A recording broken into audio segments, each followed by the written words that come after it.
ladies' finals day. And what a fascinating encounter awaits us all. The Queen of Miami, Serena Williams,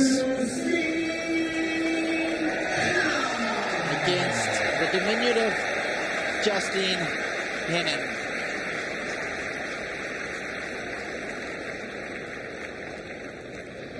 Two former world number ones going head-to-head. In fact, Henin will assume the number one ranking after this week yet again. She'll take the place of Maria Sharapova on the top of the pile. Serena, three-time champion here and a runner-up. One of the best records of all time in Miami.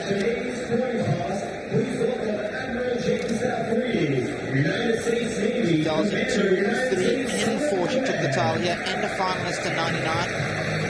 So she really does feel at home in Miami. Lives just down the road,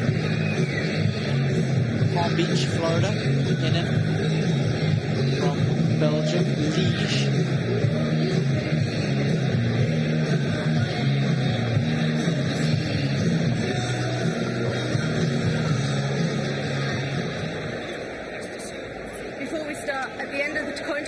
We're going to have a photograph with the Admiral and yourselves, and then we're going to do some photographs for just the two players on both sides for the photographers.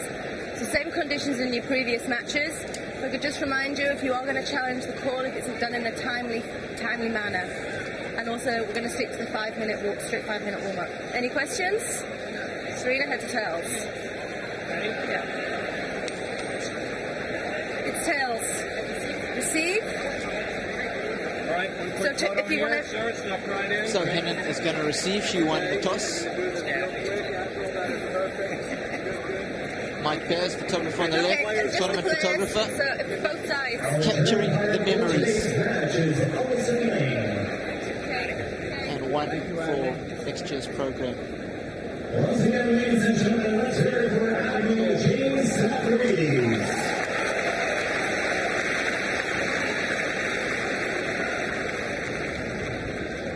A lot to play for both players. Serena loved to add a fourth title in Miami. Fantastic start to the year. Capturing yet another Australian Open crown. Really, 2006 was a year that she'll want to forget. Riddled with injury, that left knee bothering her. Played 4 tournaments. As you can see, that ranking by her lofty standards, it's not great, but it is a massive improvement. As I said, winning the Australian Open, just playing here, almost finished outside the top 100 last year.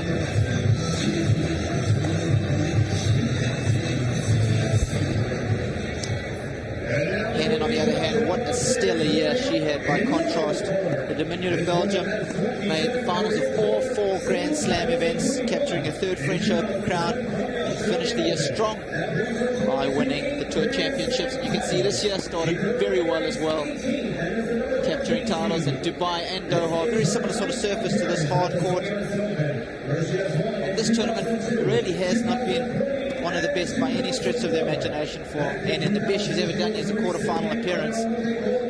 So just being in the final today, she's gone 2 better than her previous best. So she will have extra motivation to add this trophy to an already impressive collection.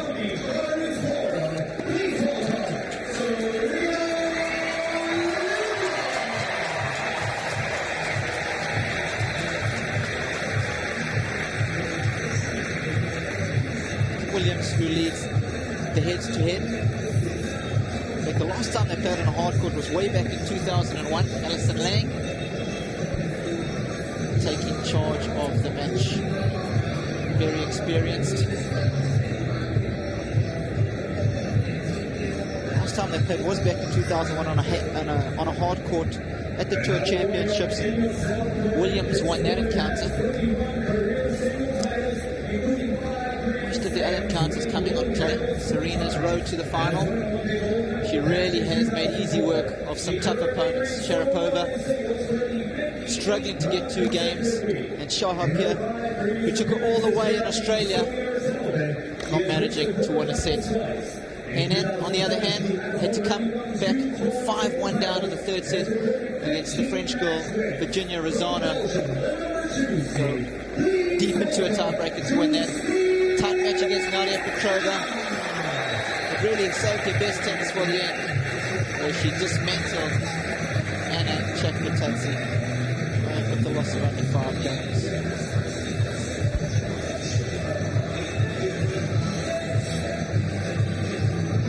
She'll have so many good feelings for this event. More often than not, when players play well early on in their careers at an event, they continue it. They just get an affinity for the place, conditions, the atmosphere, and it'll be no different for Williams. Carlos Rodriguez been with Henin for many a year now, since she was 14 years old. It's been like a father figure to her. And well, so many wonderful things with her. They've been through good times and bad times. And it missed Australian season early on in the year due to personal problems. 2 minutes. But it seems like they are all behind her. Tennis is the main focus. The weather conditions are absolutely perfect. Incredible venue here at Camden Park. Often referred to as the 5th Grand Slam, just to the right of the screen. The road that takes you to Miami. Camden Boulevard, just 8 miles away, is the Miami City Center.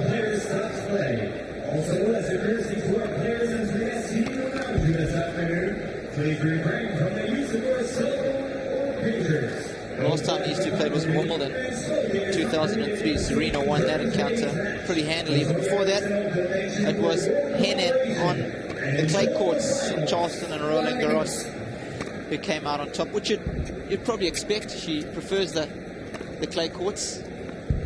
Serena's mother, regular figure.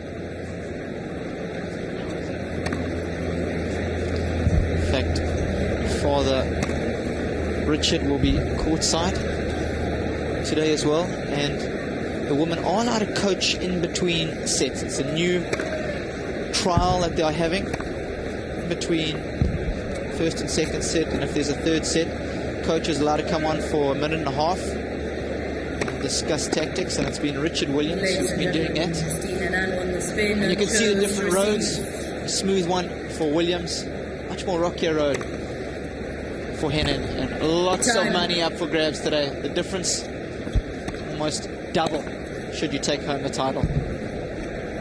Valuable ranking points. And there he is. Was involved in a little car accident this morning, I think, was Richard Williams. Not the only one, was he? No, apparently there were a few on Key Biscayne today. So I'm Robbie Koenig, and joining me in the commentary booth today is the ever-eloquent Jason Goodall. Welcome, Jason. Thanks very much, Robbie. Really looking forward to this one. It really is the battle of the best. Henin, of course, ranked #1 in the world, but Williams, at the moment, considered the best player in the world. Justine will want to put that right this afternoon. And this is the first time that they've met this year, since Serena, of course, was victorious in Melbourne. So there's a lot for both to prove this afternoon. And that's why, with that added spice, it should be an absolute cracker. First set. Serena Williams to serve. Ready, play. What a cracker this could turn out to be. Serena Williams to get things underway.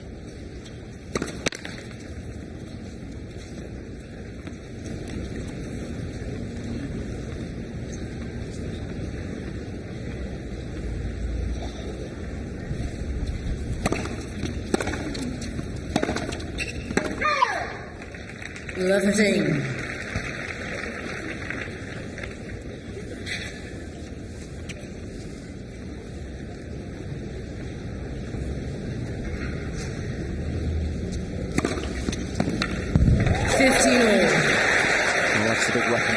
Oh, Serena, that first serve. She used it so well in the final of the Australian Open. Loves to put a little bit of slice on the ball. Trounced Sharapova. Did so again this week.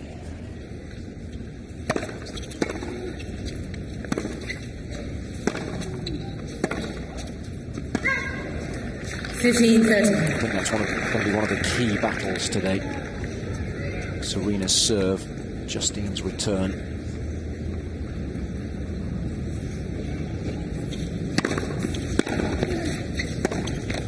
A little bit of a nervous start from Williams. Unforced errors early.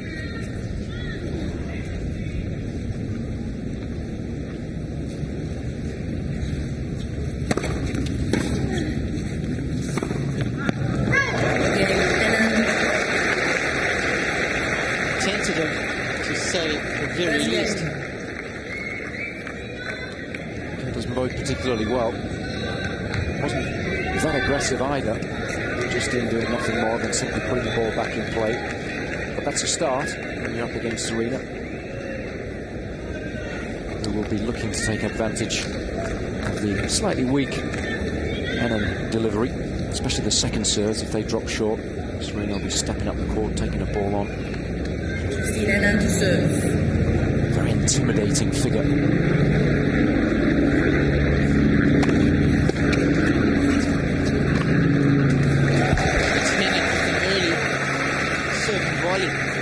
Making her aggressive intentions known. Never advanced past the quarterfinals here as Henin, so exciting times.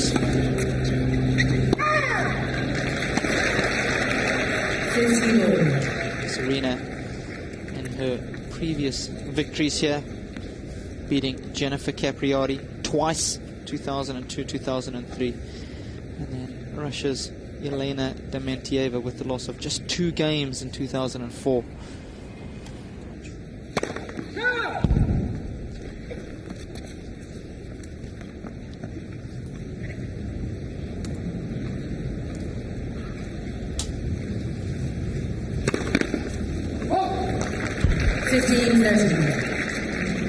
She's worked a lot on her serve throughout the course of her career.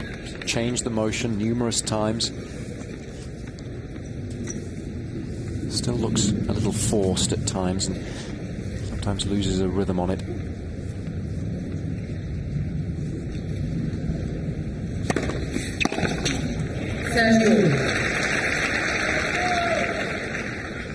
A little breezy today, especially in this stadium. Does tend to swirl around. It can be hard to serve well, especially from the end that Justine's serving from at the moment, looking directly into the sun this time of the day.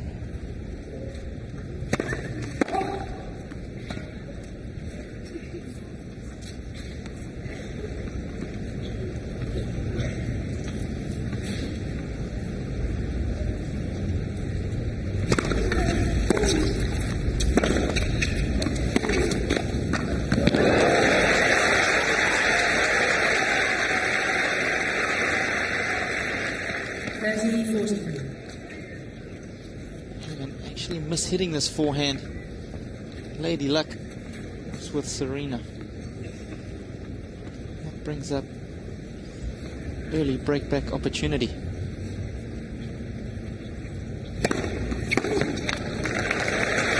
There's the serve you've been talking about, Jason. Much improved. She doesn't hit it very hard, not nearly as hard, obviously, as Williams. The placement is what is so key. And the variation too, very important. Keep the returner guessing.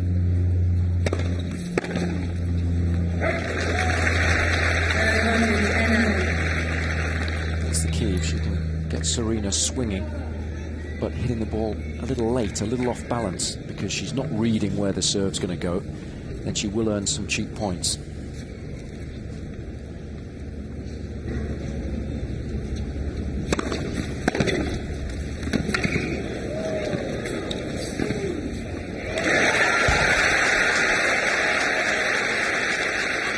Early on in the match, Henin directing the serve towards the Williams forehand. It definitely is her weaker wing.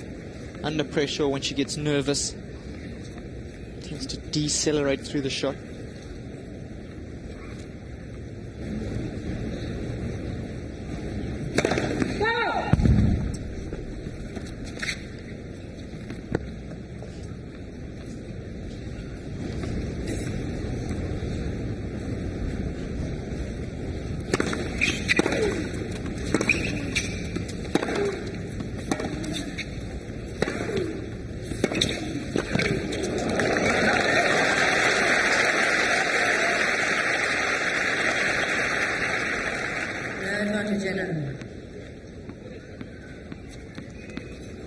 Ever present.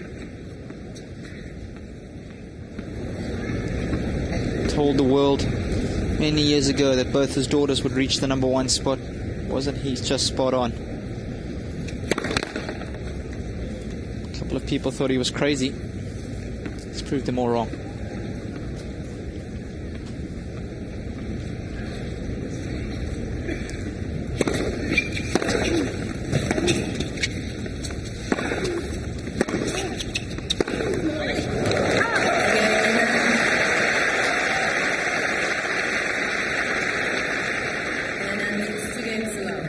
Consolidation from Henin. Both these players played many big matches in their careers. Henin, 5 Grand Slam titles under her belt. Williams, 8.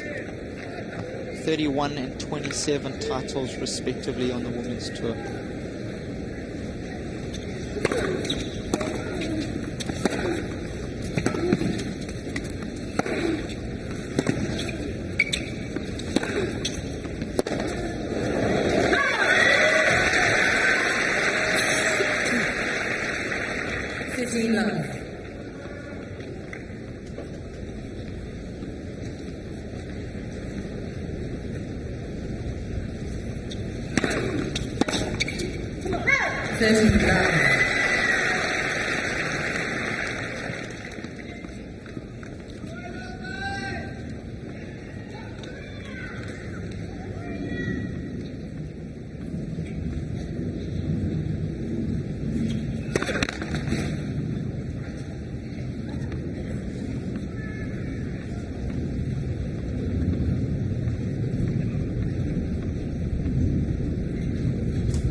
Perfect technique, but hitting through the ball.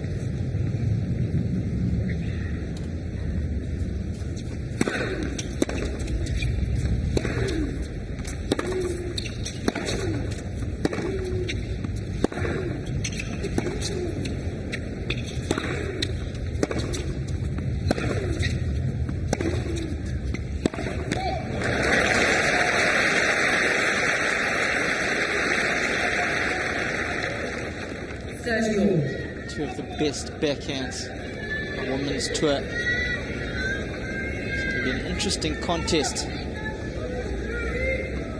Who's will be able to stand the test of time?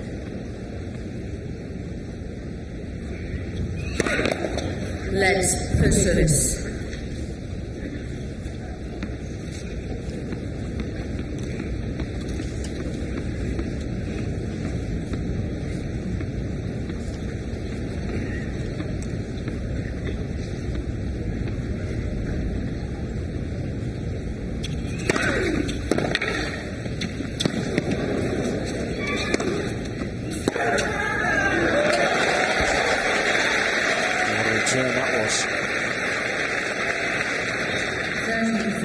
Sensible approach shot too. What a big point this is. So early in the match.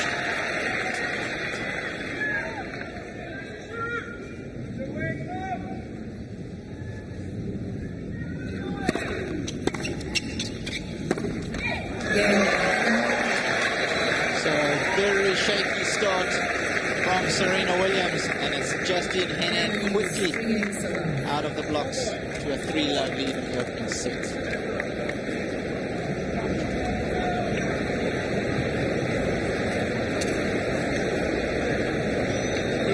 it's interesting in these big matches because you always want to start well, but I don't think in Justine's wildest dreams she would have thought it should be a double break up in the first change of ends. And now it's all about trying to continue the whole serve. You never really know where you stand when you're playing against Serena because she has the ability to hurt you from all areas of the court. But when she gets on a roll, she can win game after game after game. The downside to the way she plays is that when she's playing poorly, she can make error after error after error.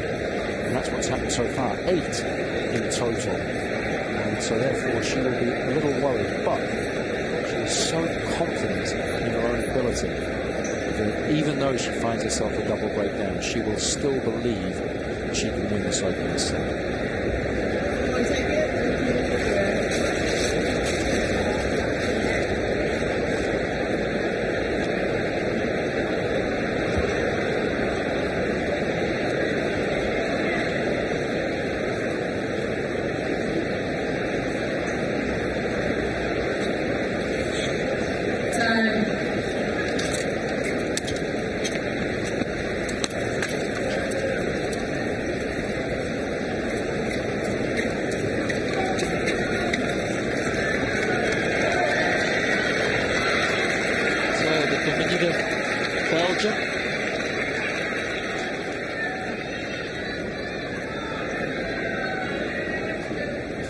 Commanding lead early on.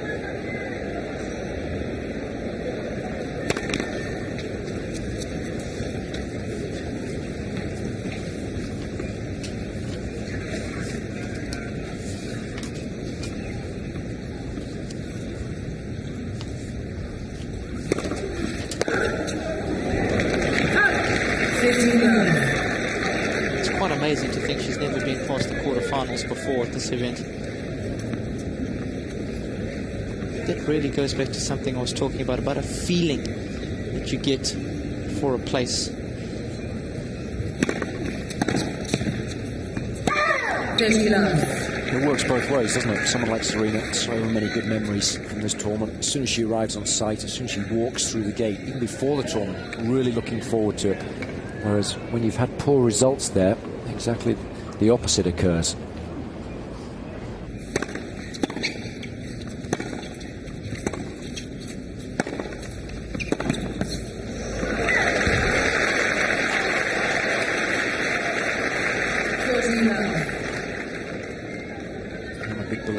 Manifesting your own destiny, and that's exactly what happens. That's why it's so important to not try and let those negative thoughts enter your mind when you turn up at a tournament that you haven't had a lot of success in.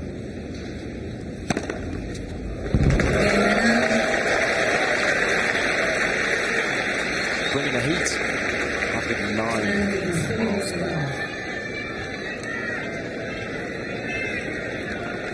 What a start. Couldn't have been any better.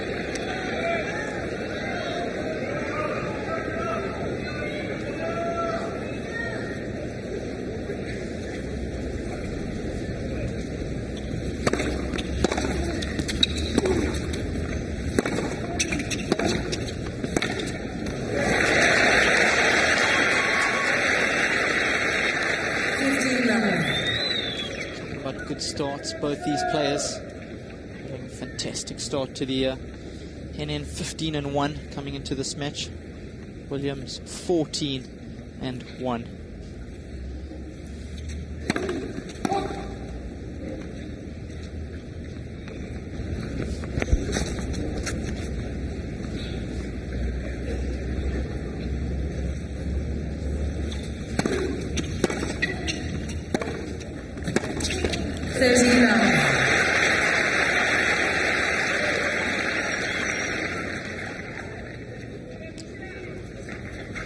A little bit of the pressure, no question, for Serena today. She's playing at home, or it was almost home for her. It was just down the road in Palm Beach. Always want to do well. Probably lots of friends around. She's had a lot of celebrity friends come in. She really does want to complete the job.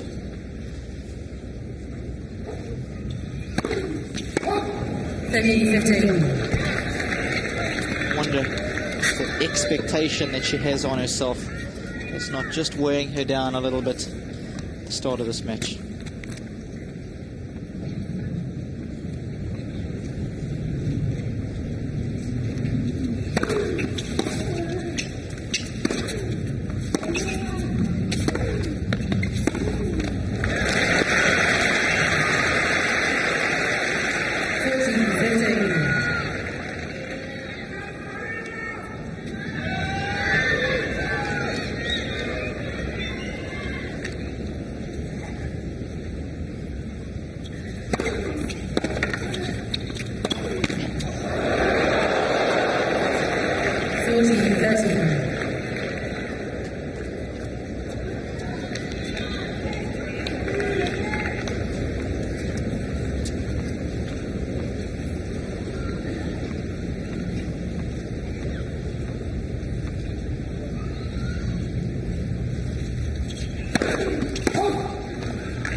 Takes the ball so early. It was a pretty good delivery from Serena. Had a lot of work on it. It didn't matter. Technique there, superb. That ball was above shoulder height, but she still had the strength to direct the ball up the line. Phenomenal shot.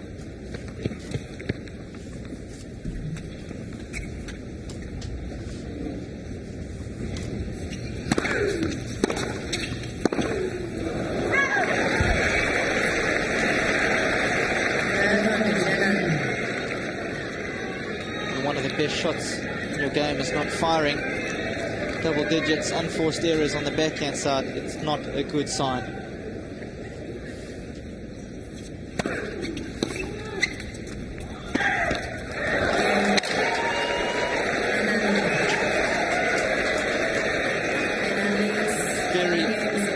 Very disappointing start for Serena in this opening set, yet to get on the board.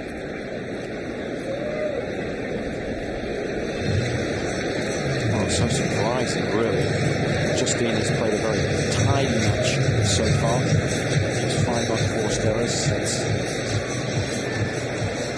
Serena making 3 times that many. That's really what's helped. But Justine has also been able to up the pace on the important points. The backhands work beautifully. She served well, the first serves in. I think she can't believe she's a triple break up. Amazing start to the match, but what she will know is, even though this first set now seemingly is in the bag, there has to be a response from Serena, and the question is, will Justine be able to withstand that onslaught when it comes, because surely it must. Sometimes you can start the match really badly, and actually it works in your favour. Lose the first set so quickly that mentally you can just wipe the slate clean at the beginning of the second and say, look, it can't be any worse. Off we go. Sometimes when you lose a tight first set, a tie break, it can be even more frustrating, and sometimes it can be hard to forget about that at the beginning of the second set. But when you get trounced, sometimes it's slightly easier to start afresh at the beginning of the second, and that's what Serena will be hoping is going to happen here.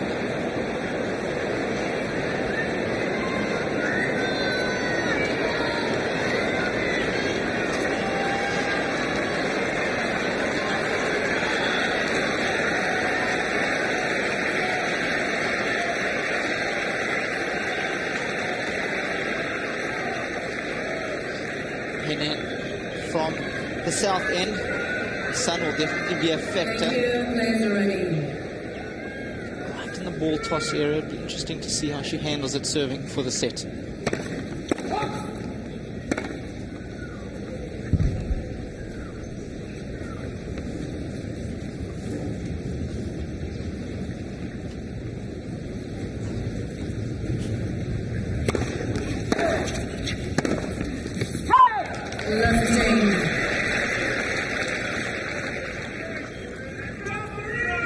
Important here for Henin to hold serve, just to send the message, I'm completely dominating you.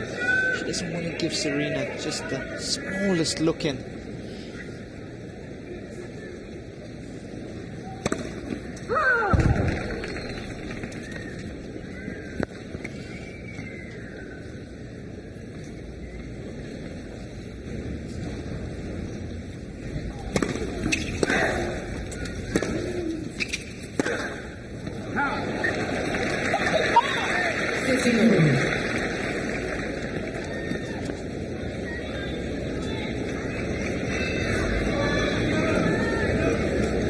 Not a happy camper.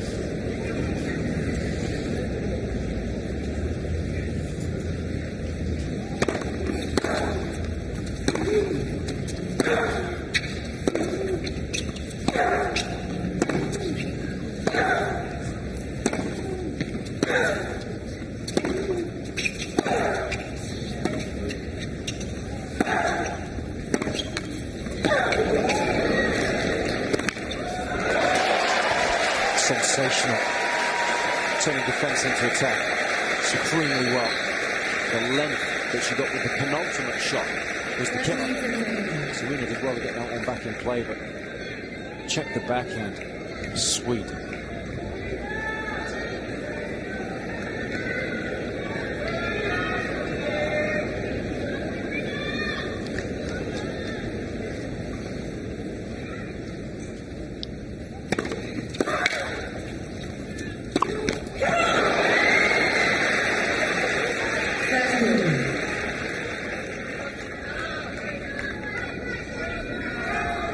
Serena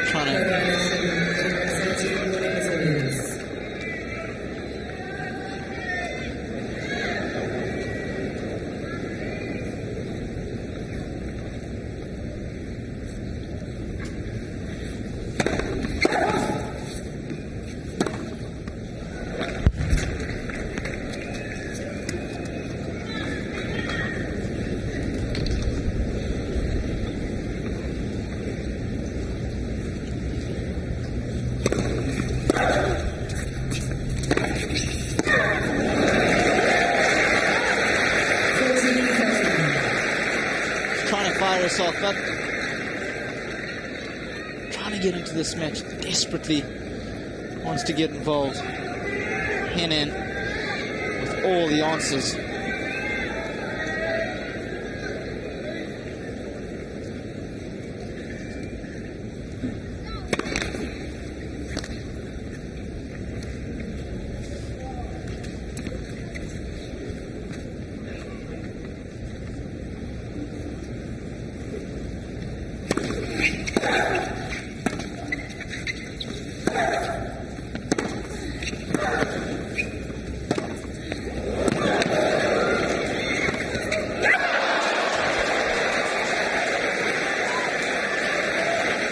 Good hustle. Not many players would have been able to get that forehand back in play. There, just made Justine play one more shot. Often that's all it takes. Forces opponents to go ever closer to the line as they look for the winning shot.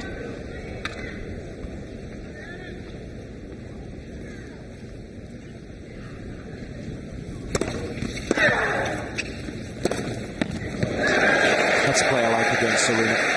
Going back behind her. She's strong as an ox, but she does find it difficult to change direction. And somebody like Justine, all that topspin, is able to create lovely angles.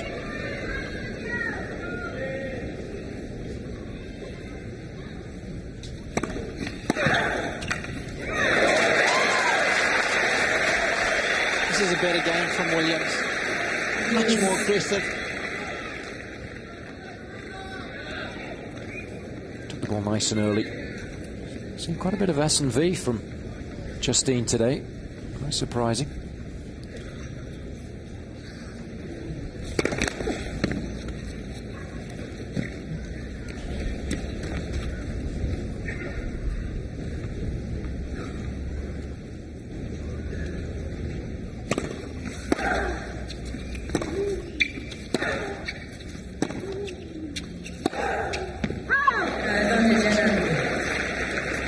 Well, it's the right idea.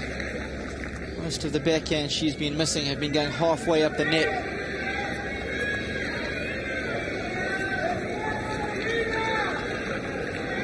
It's a much better miss. You're going to miss it long, miss it wide, get the ball over the net, show some aggression.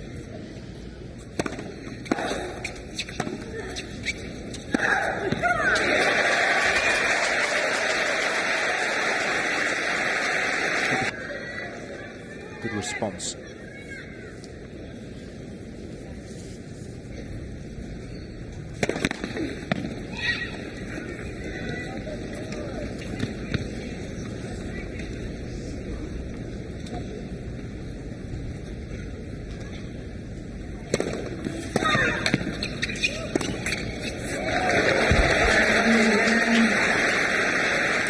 second serve. It was very, very close. And then sensibly not trying to do too much.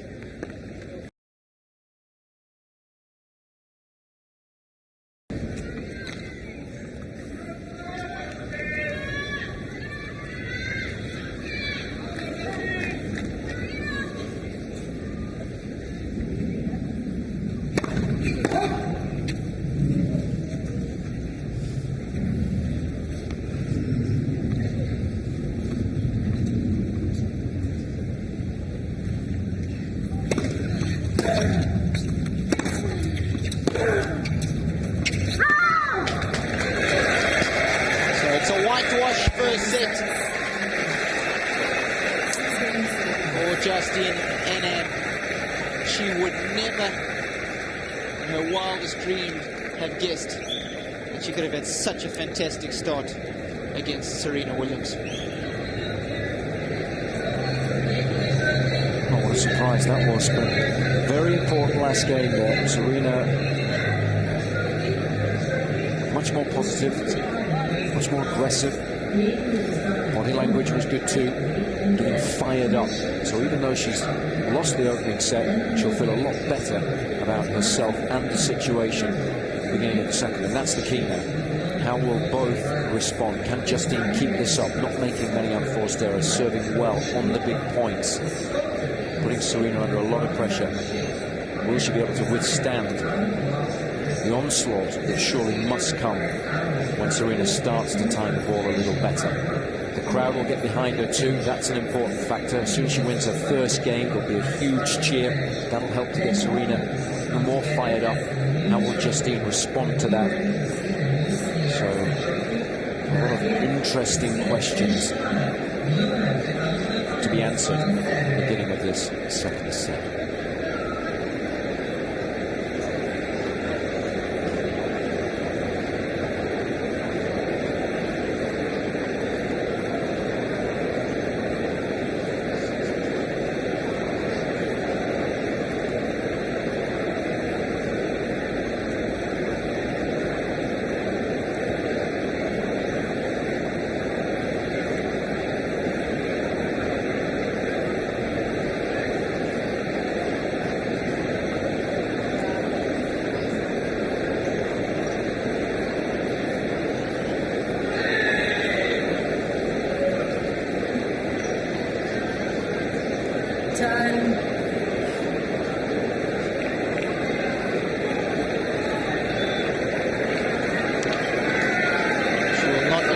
One little bit the fact that she really has been humiliated in front of her home fans.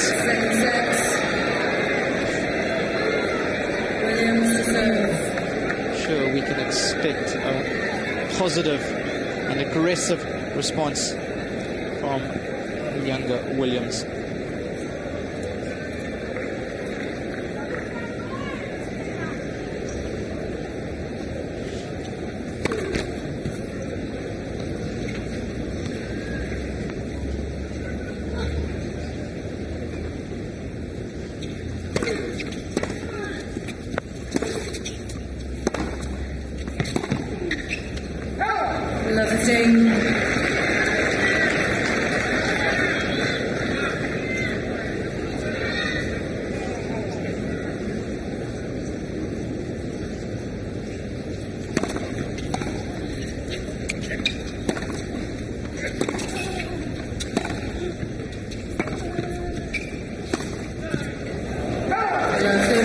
This is a good lesson for all you budding young tennis players at home. If you're nervous when you start a match, rather play too aggressively than too defensively. When you play defensive early on, it takes so much longer to find your game than when you are aggressive.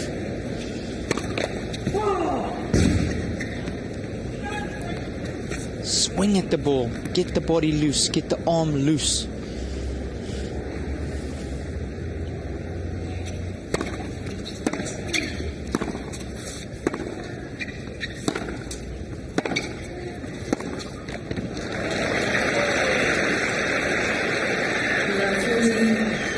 Amazing, really, how you can come out in such a big match and hit the ball as poorly as Serena has so far.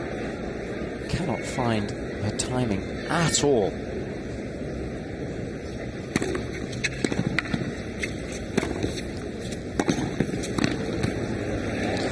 She's got it.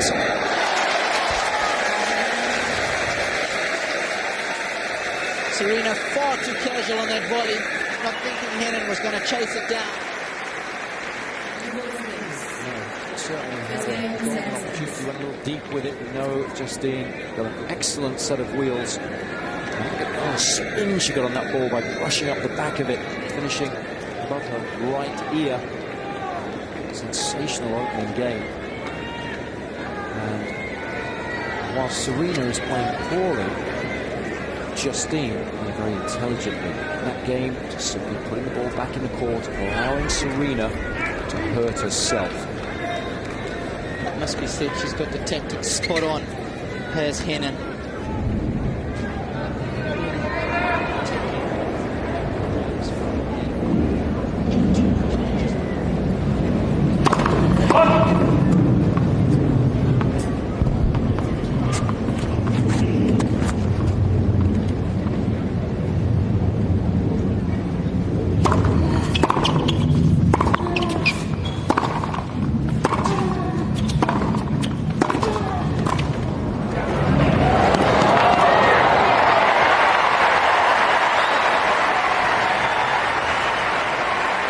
Managed to get that one back in play. That's what she does. Put you under so much pressure by making you play one more shot each and every time. Good to see Serena trying something a little different coming into the net, seeing as the ground strokes aren't working.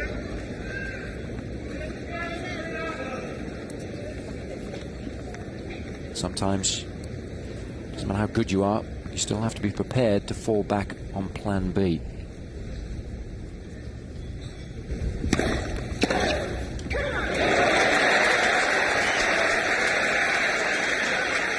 Serena catching that return a little late, getting away with it. You can see just a tad bit late, and that's how she's able to get the angle.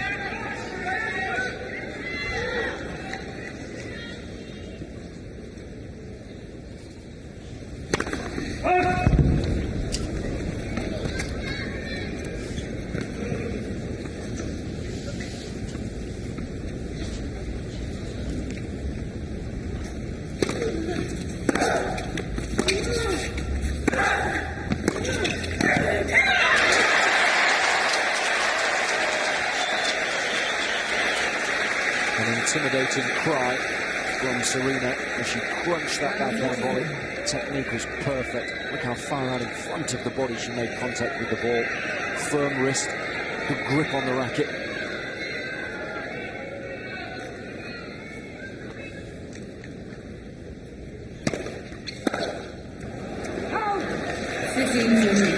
She used that serve well, a little slider up the tee.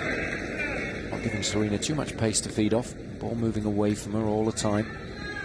She'll do well to get out of this game unscathed. And if she doesn't, wait for the roar.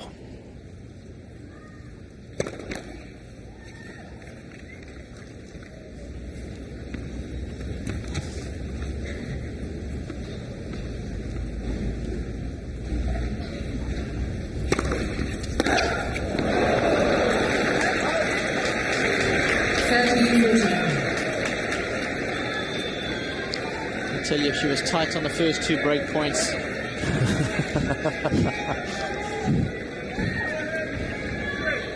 Be interesting to see if she can make any contact with this one. Great serve. There it is again, but surely Serena's got to start reading that. But the good thing as far as Justine's concerned is she's sticking with a winning game plan until Serena does something about it. That's what she's got to do.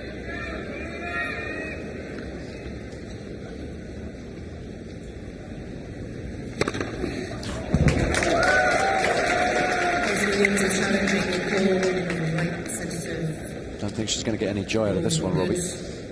I agree with you, Jason. I think that got a piece, and it only needs to get a minuscule piece of the line for it to be good.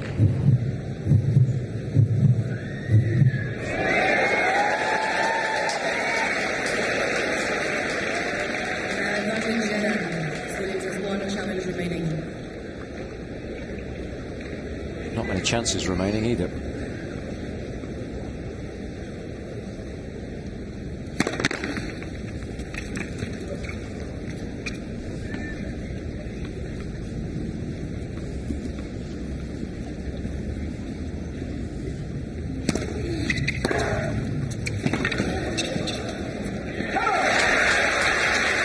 little bit surprised, chewing to the backhand on both the first and the second serve. Yeah, I'd like to see maybe a little body serve, the first one there, or up the tee. That's the one that's been working, because that kicker, that second, plays right into Williams' hands.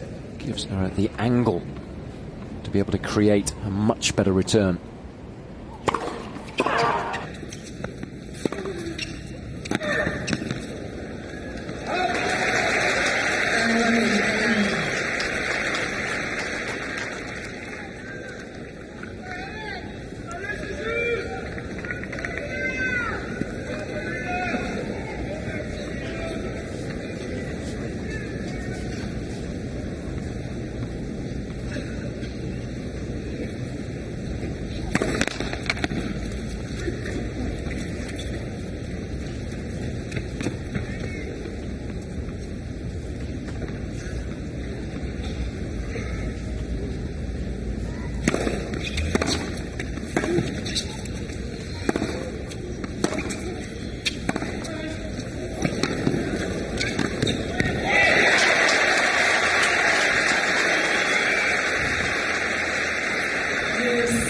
So easy when there's no pressure. It's a little bit lucky with that forehand. Catches it a bit late, but wisely moving forward. She knew the only option for Henin was to hit the ball up in high defensive backhand.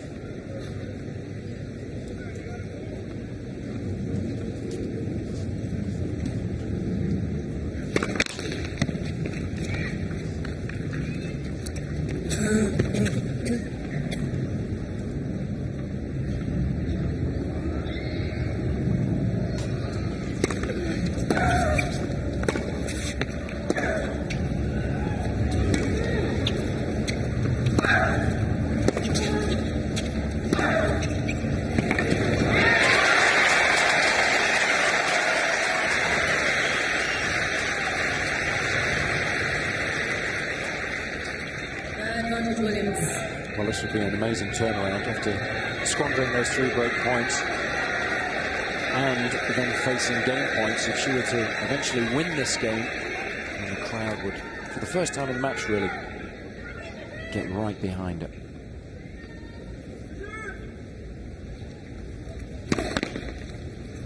Hasn't been able to buy a first serve when she's needed one most to finish off this game. In real trouble here now, Justine.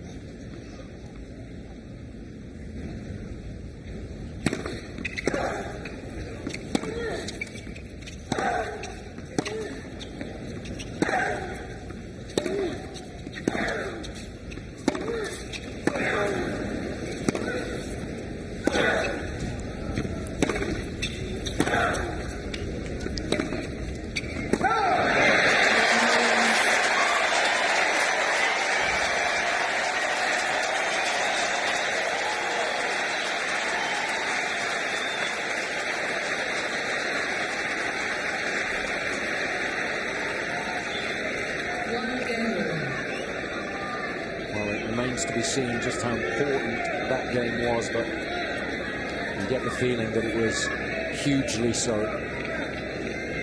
Can she build now on the first breakthrough?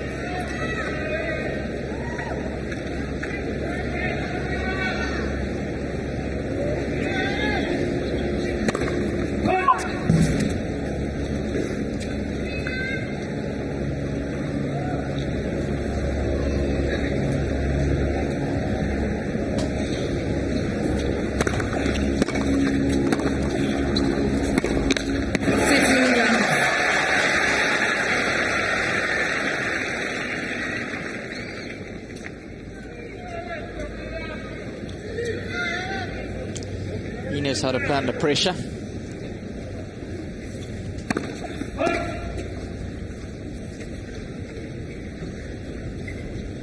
He's having a pretty good season, isn't he, Robbie, this year?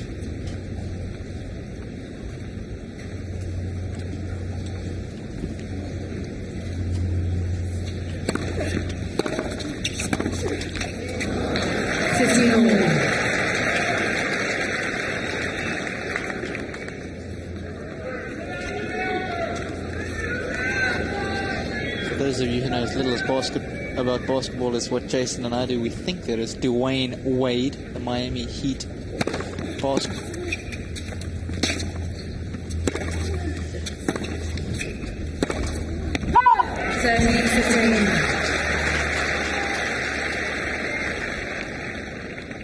Getting right behind Serena. Sportsmen always appreciate watching the best at work.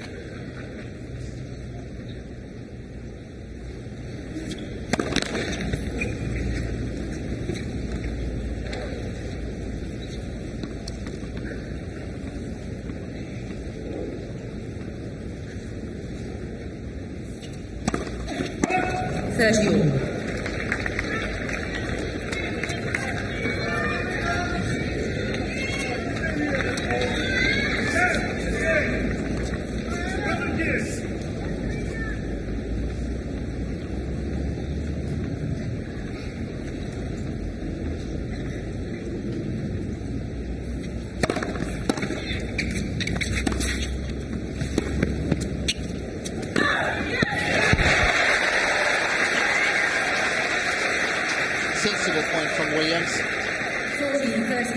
Smash. Not as easy as it looked. Looking directly into the sun from that south end.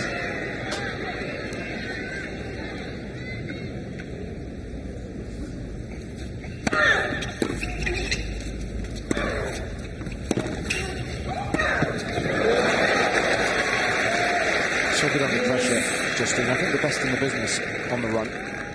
Chases so many balls down. Footwork is immaculate, and then she's able to get the ball back deep. Look at the height over the net there, and the pace. A heady cocktail, too much for Serena to handle.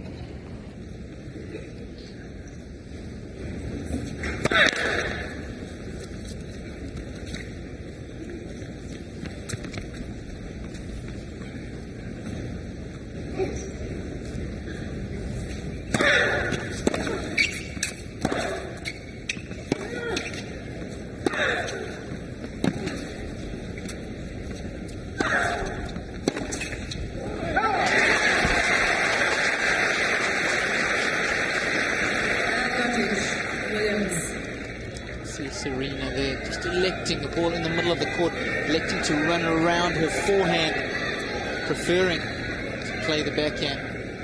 Much more comfortable off that wing.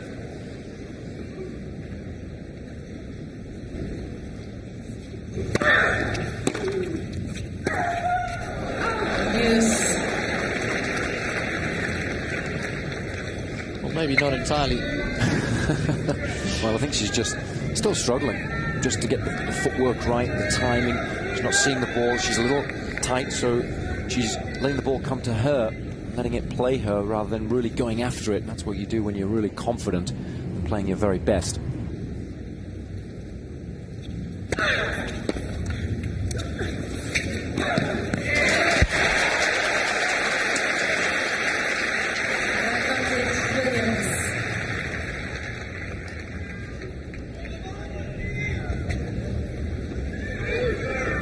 Currently sporting an injured shoulder, so he's got plenty of time for a little R&R.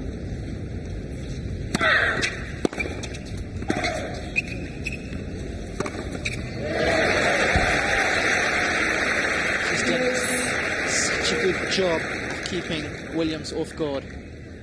Williams almost certain that she was going to direct that shot to the forehand. No, she's been picking on it. What does she do? She goes to the backhand. Great awareness of the situation from Henin.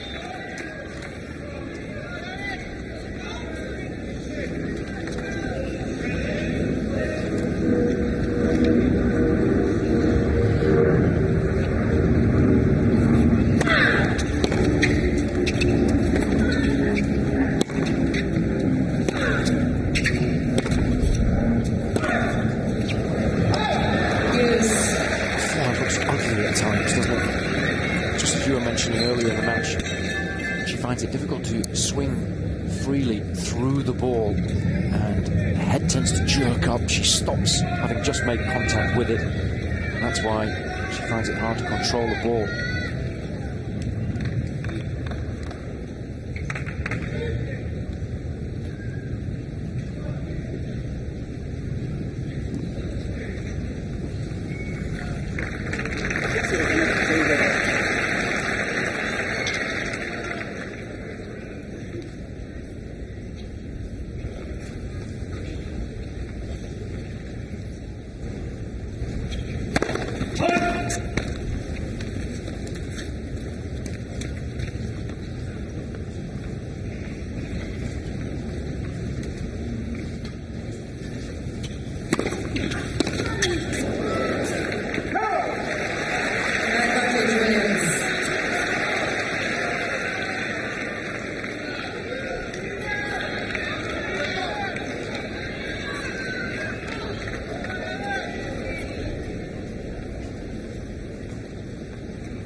I like that tactic. Always important to try and get Serena off the baseline one way or another, and this is a good way to do just that. She is quick though when she gets moving. Did the right thing by going up the line, tried not to give Justine too many angles, and perhaps she was just a little fortunate with that backhand. Didn't quite time it perfectly, but had enough margin for error, and she still made the shot.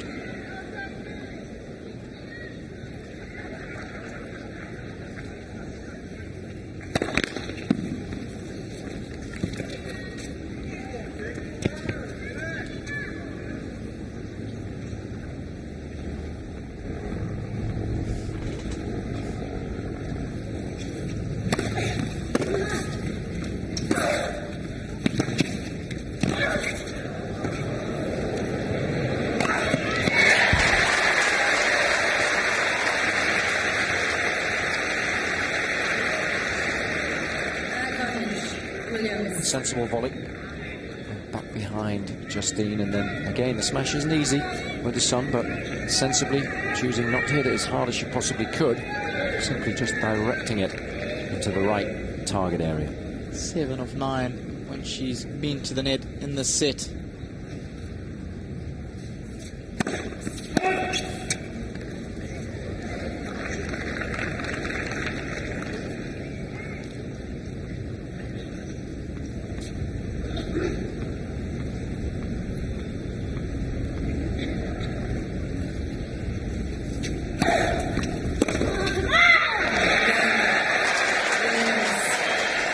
So finally, Williams gets a nose out in front. Still much to do.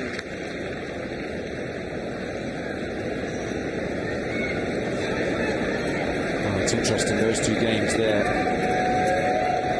lasting almost as long as the opening set, and it remains to be seen just how important they're going to be, but I think hugely so. Serena now, even though she's not playing her best by any stretch of the imagination, in the lead for the first time in the match, and crucially showing Justine that she is prepared to fight, even though she's not playing anywhere near as well as she would want, and that is very important. On a big stage like this, having lost the opening set 6-love, many would have buckled, they'd be embarrassed, and they wouldn't necessarily be prepared to really guts it out, and would be prepared to try and win with whatever they've got on the court. But Serena is a supreme competitor. Showed everybody that down in Australia, where the vast majority of the experts wrote her off at the beginning of the championships, and she proved everybody wrong by playing one of the best matches ever in the final to dismantle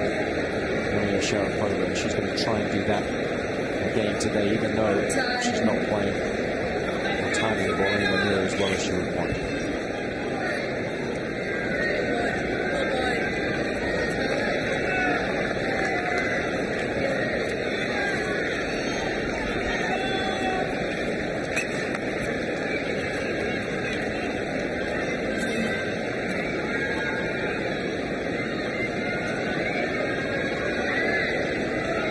Thank you. Players are ready.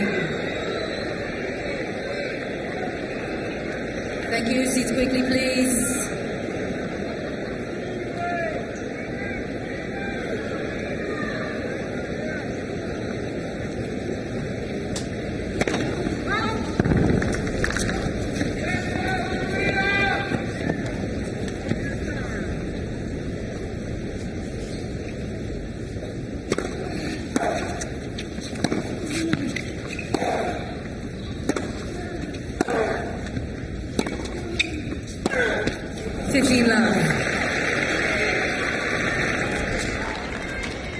Very vocal and showing her feelings about her being the best player at the moment after she's won her matches. Here's Serena showing up the number 1 finger and announcing to everybody in the stadium that she is back, she is back.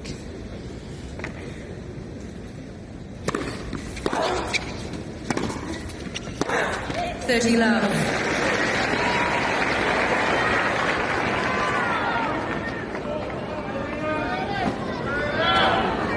Best tennis, but in all fairness, the number 1 position is based on consistency. Let's be fair to Justine, Maria and co.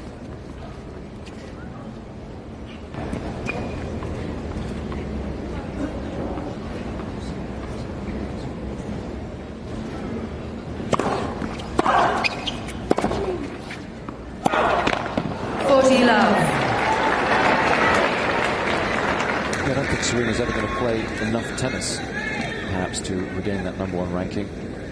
But I think she still feels in her mind that she is the best player on the day and that she can still win major championships irrespective of her ranking.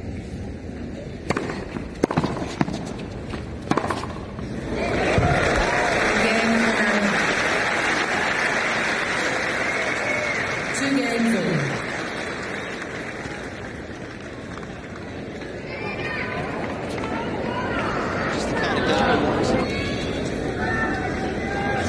Surrendered 2 long games and then bounces right back. The pressure squarely back on the shoulders of Williams.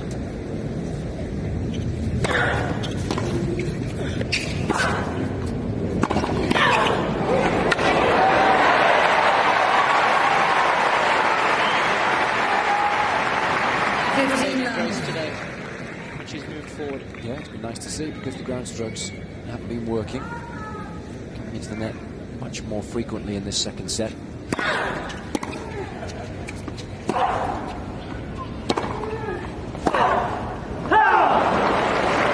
all. Maneuvered. Made a lot of unforced errors. 29 in total now. And she has tidied up the game considerably here in the second. Made just 11 so far in the first 4 and a bit games. And they've been long ones, so those numbers not too bad.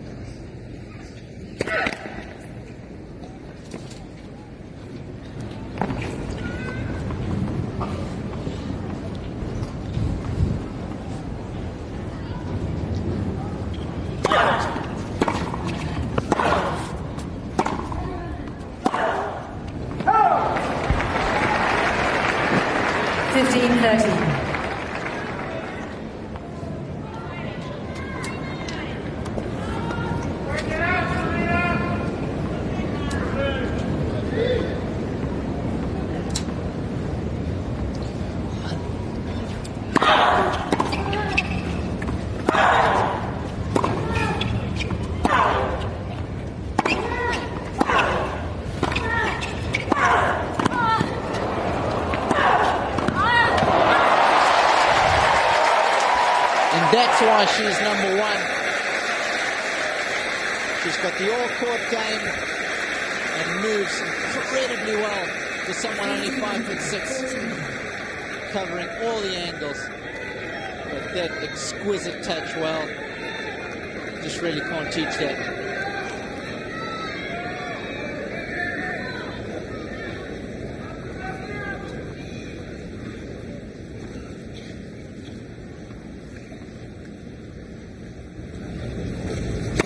Relax for service.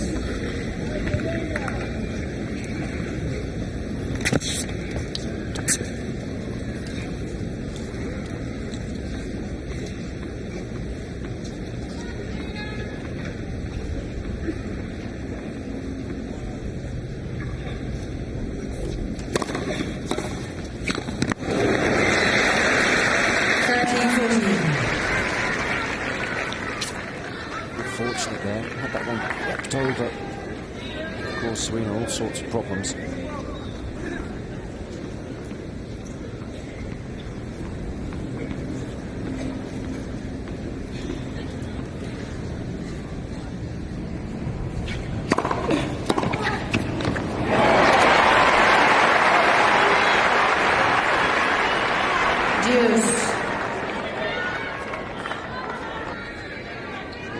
Rewarded for that courage. Tight on the return there, Justine.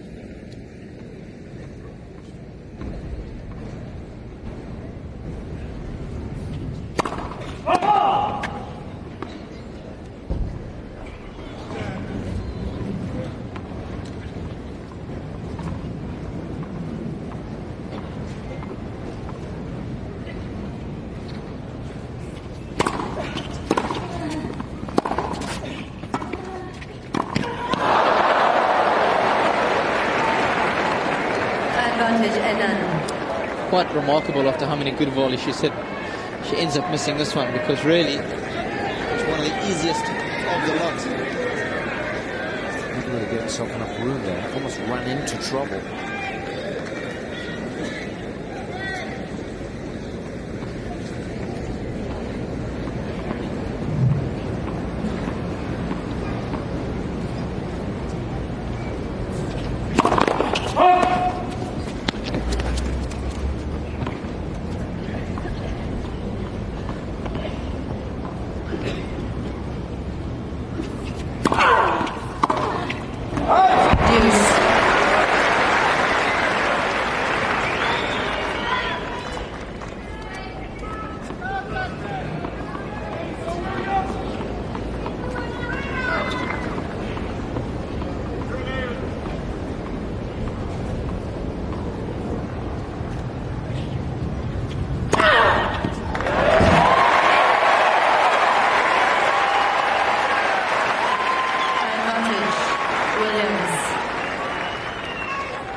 Must have been good, and it was an excellent response. 15-40 down, certainly volleyed a couple of times. Perhaps Justine should have done a little more with those returns, but then Juice coming into the net again and managing to win the game despite missing that forehand volley. So the fans now really starting to get involved in the match. They feel that Serena's now got an excellent chance of taking us the distance, and I think that's what everybody wants in the stadium. They want to see a competitive match. They want to see an exciting one. Williams has been able to get back into the match. Good use of that serve. How often she goes out wide, 42% of the time. So into the body as well, which is a good tactic to use. And then peppering Justine's forehand when serving to the hand court as well. Not going out wide to the backhand that often, because obviously Justine's backhand is phenomenal. So tactically, Serena's done well. And Justine also spoke a lot about her serve, into Serena's backhand a lot, serving to the juice court, and lovely slice serve up the tee to the ankle. So both have come into the match with a very clear game plan in mind. Justine executed it perfectly in the first set, and Serena's doing a much better job with hers here in the second.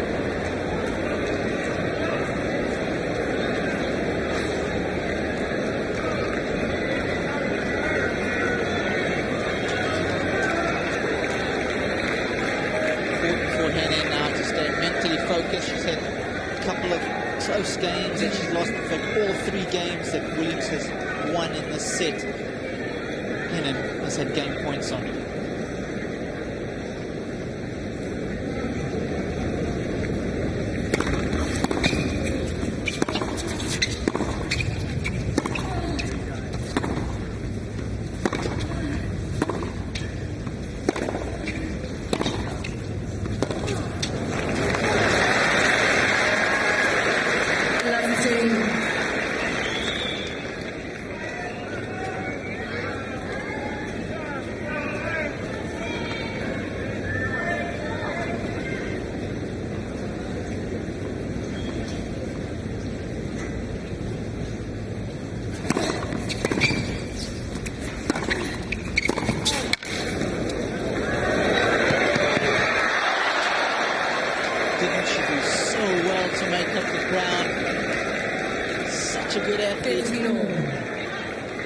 surely should have done a lot better. Justine did well to control that little half volley there. It's a tricky shot, especially in a hard court where the ball does tend to bounce a little higher. And Serena knows that there's a chance.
Can get a little bit nervous. No,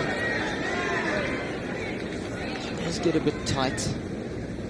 It's a good debate. 4 final Grand Slam finals. Only managed to win 1 of them last year.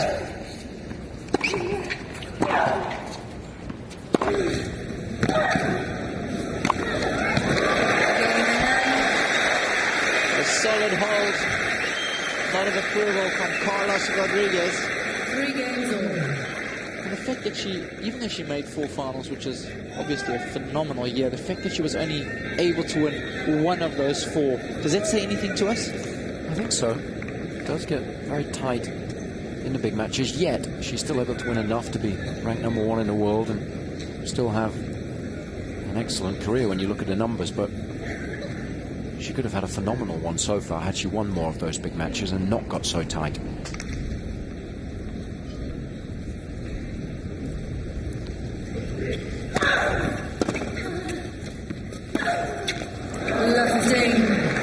Well documented that she retired in the finals of the Australian Open against Emily Maresmo with stomach cramps, and many believe those were just nerves, not sleeping the night before, convulsions in the stomach, basically nerve related.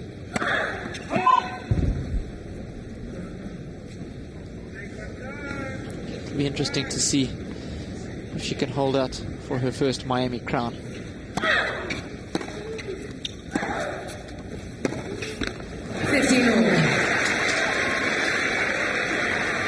Yeah, you get the impression that there's still an awful lot of tennis to be played before she can get the W here.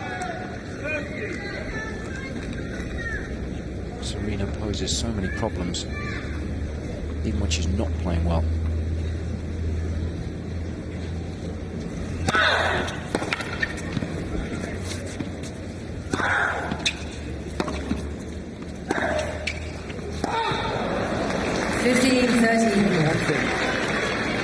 Serena's footwork is when she's not playing particularly well, she gets set too early. That was a perfect example of that first backhand. Flat-footed, didn't get herself in the right position, wasn't able to be as aggressive as she would want to be with it, and ended up losing the point as a result. But always keep those feet moving, just like Justine does.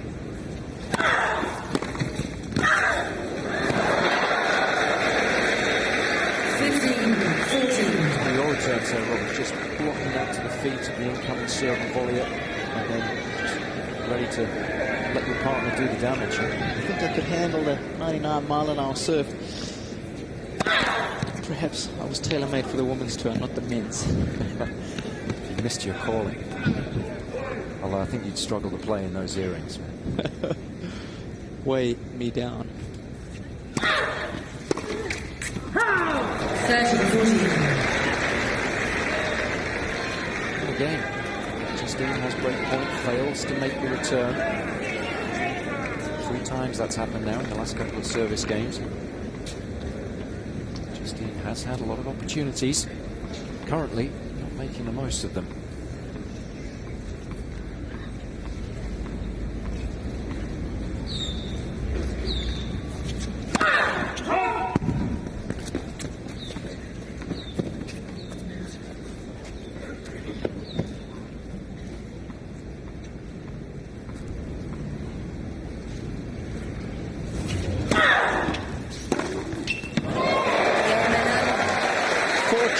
Favours the brave. That's why it's so important for Justine to play aggressive tennis. And the trophy now well within sight. Well, what a return that was. Just saying how tight she looked on the 3 previous break points. She failed to make a return sensibly. Did something a little different there. What was so good about it was the fact that having run around her backhand, she didn't try and club the ball. She let it come to her, and on contact with the ball, the racket was just slightly behind the wrist. So she was able to create a lovely angle, and also just brushed up the back of the ball to get a little bit of extra topspin, which the necessary elevation for her also brought the ball dipping down just inside that single sideline. So Serena had absolutely no chance to respond because she didn't read the shot at all. The disguise was perfect, and the ball was always moving away from her. So what a time to pull out such a magnificent shot. The question is now, is she going to be able to hold her nerve and her serve? Because she's just 2 games away.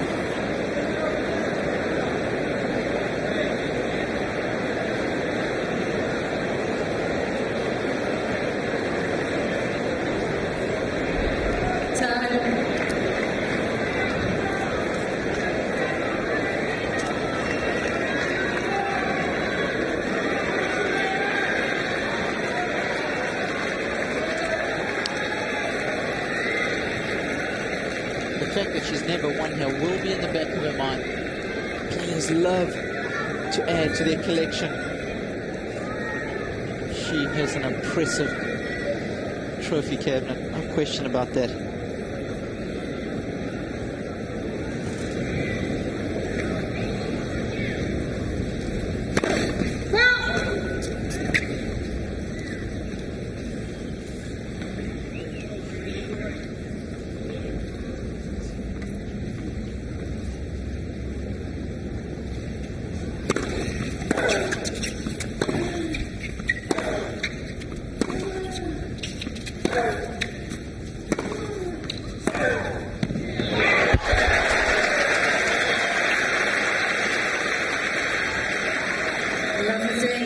Sometimes when you find yourself setting the break down, you relax a little more because you feel you've got very little to lose. Serena doing just that on that opening point. Justine's got to make sure that she continues to take the game to her. That's more like it. 13-all. First service help, of course. Only getting 50% in here in the second set. Only made 12 of 24. But crucially, she's won 10 of 12 when those first serves have gone in. So that's how important it is to her.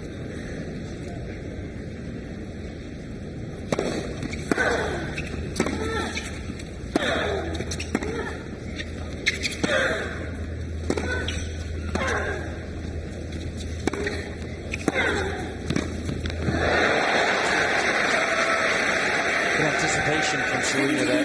She was already moving to her right before Justine made contact with the approach shot. She knew she was going to go up the line with it. So as a result, she was in a slightly better position. She was able to prepare just that little bit earlier. And the quality of the forehand, therefore, was just that little bit better. And then under too much pressure, wasn't able to handle it.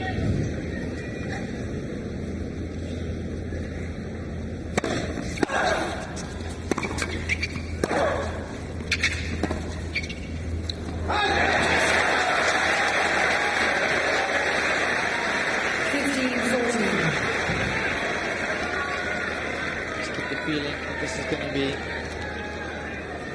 battle of the nerves. Who handles the pressure better? Who's able to stay calmer, have clarity of thought when it really counts?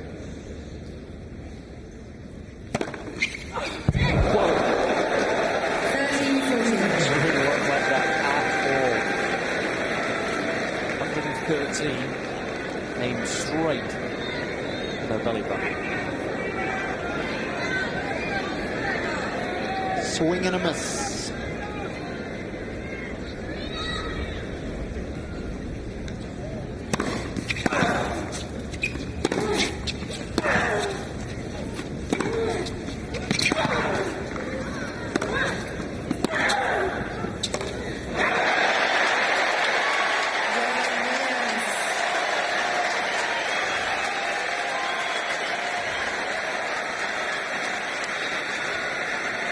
Well, this is a great hustle. 4 games all. This was the wrong shot. Should have gone back behind Serena there. She moves well and was always anticipating the shot into the open court. And that's why she was able to stay in the game that long. What a time to break that, and she knows it. Undoubtedly, right back in the match now.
He's seen it all. Richard Williams, 2 daughters, both been top of the world rankings, multiple Grand Slam winners.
Better second serves from Serena. And probably expecting something more middle of the courtish she could have a crack at. Bold play. Can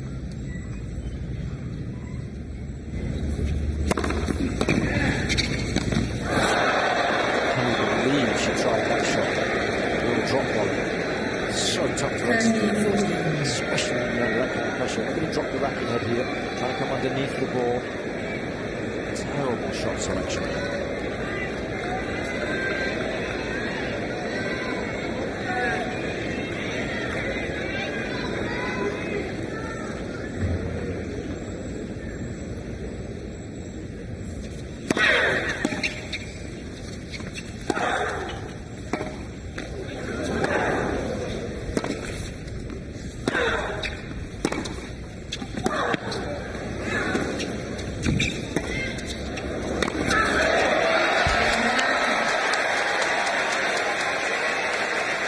So just 4 points left for Justine Henin before she can hold aloft the Sony Ericsson Trophy.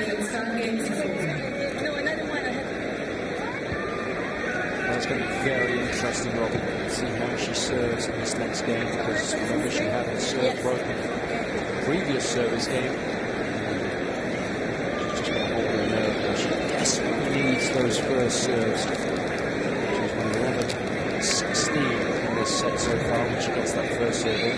Throughout the course of the match, she's on average winning 2 of every 3 points. So it's so important because she's only won 4 of 12 points when she's missed that first serve. So really stepping up the ball, taking the ball on, clubbing it, and Justine finds it very difficult therefore to stay in the rally very much longer. So crucial that she chooses her favourite serves. She chooses the serves that are most beneficial to her, and that means going into the body or to Serena's forehand. She cannot afford to give Serena any looks in the second serve, especially with her backhand. So this game is going to be very interesting.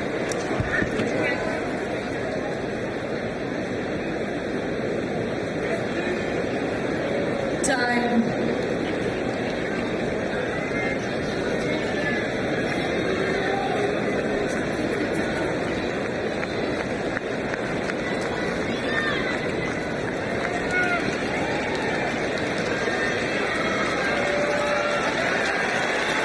Contested B at the Cannon Park Tennis Centre. The outside courts, top left of your screen, and a full house will greet Justine Henin as she comes out to serve for the match and potentially her first Sony Ericsson Open title.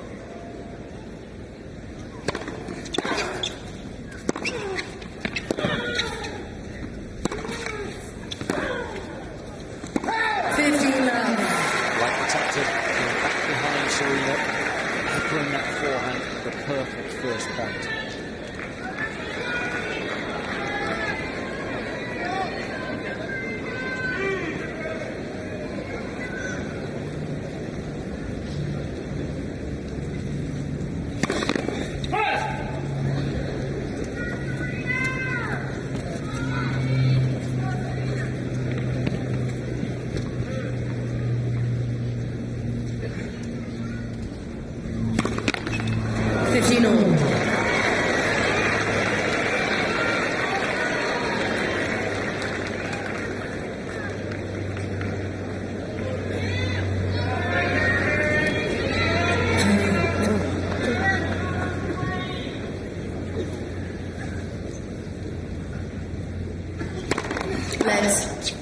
First service.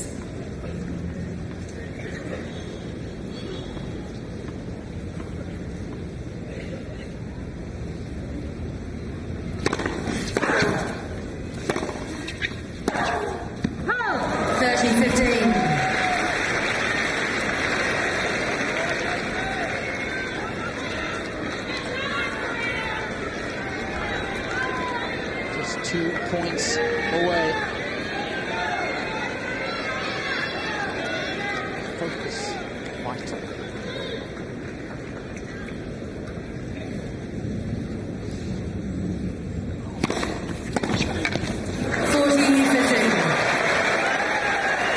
And it's the first serve after hour and 21 minutes that produces the first match point for Henin.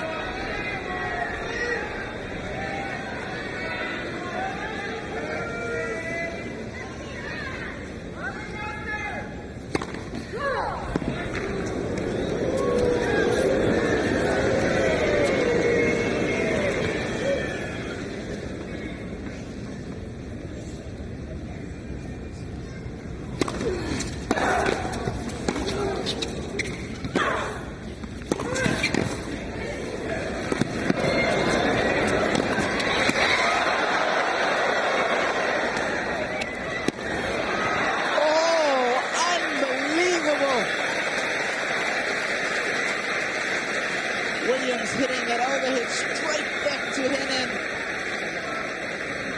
14-30.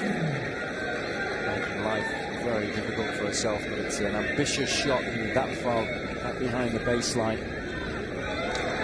Sensibly taking her time, got to get the heart rate back down, and again, Thank you. desperately needs that first serve here.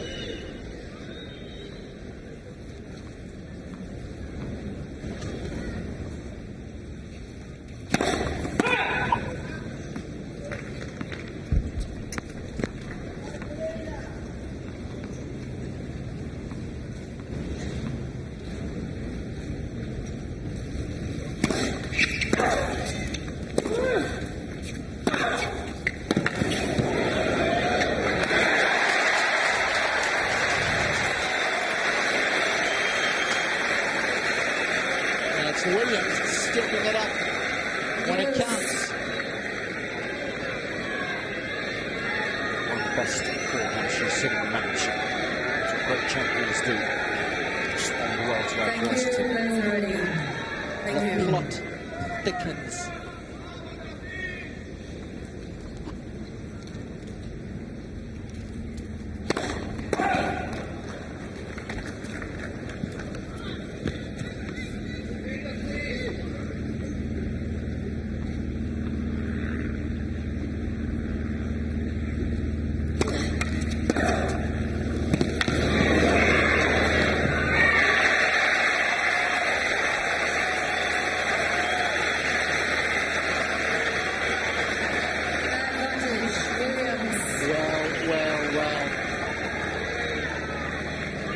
Why is she hitting that second serve to the Williams backhand?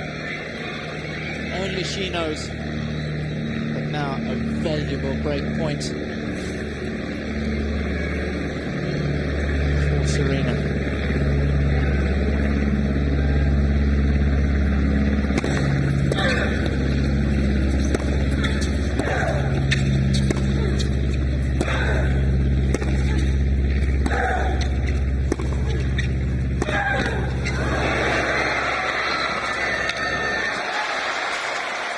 She can barely stand up.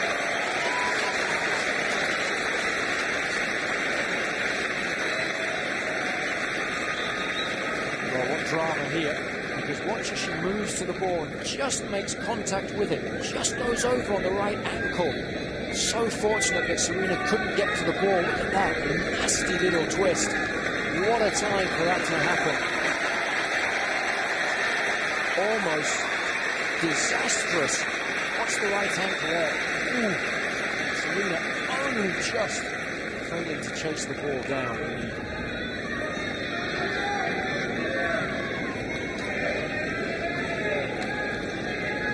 Now, will she gain, try and bring the heat up the tee as she has done those 2 times she served to this side, or will she go with the more profitable slider?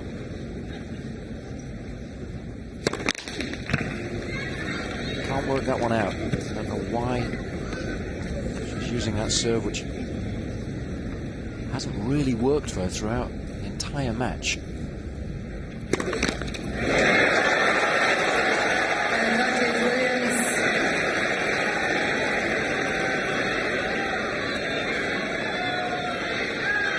ball tosses all over the place.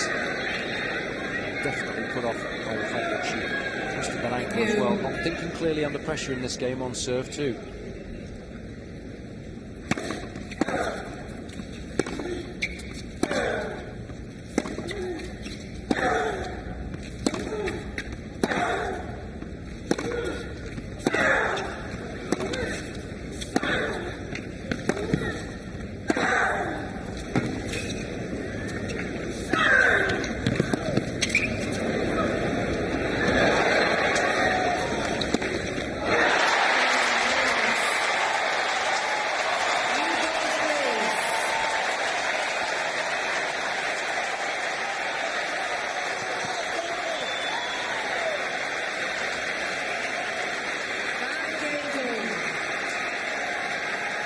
We have a battle on our hands.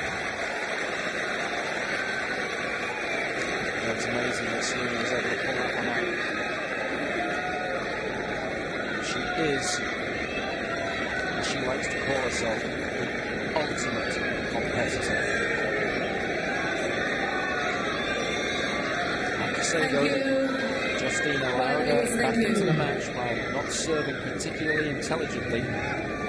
She had chances to wrap the match up. Game on.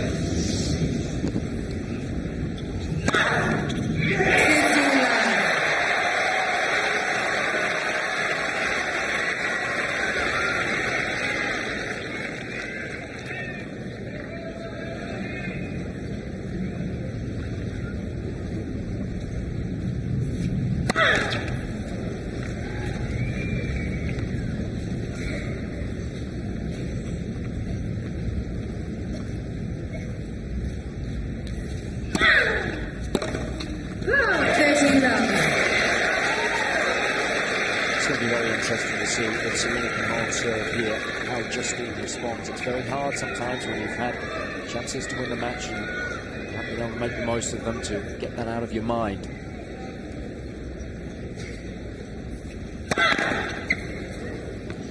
She's probably thinking she should be in the locker room or be at the trophy presentation now. Still, she's got a battle on her hands.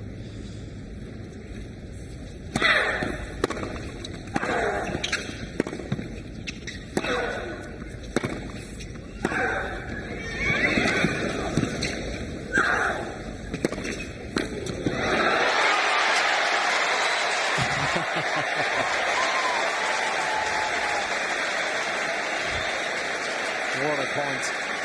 Williams at her very best, and interviewed well on the last shot of the rally there.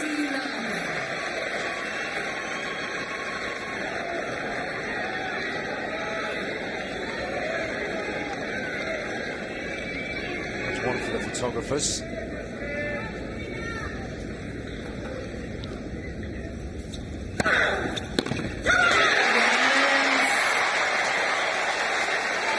Well, what a response. Superb. And it's Williams. Takes the initiative.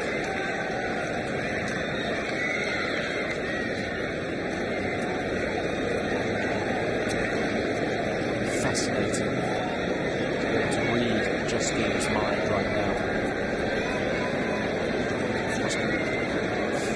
Swirling with negative thoughts. It's so hard to sit there at the change of eight and remain positive given all that's occurred in the last two games.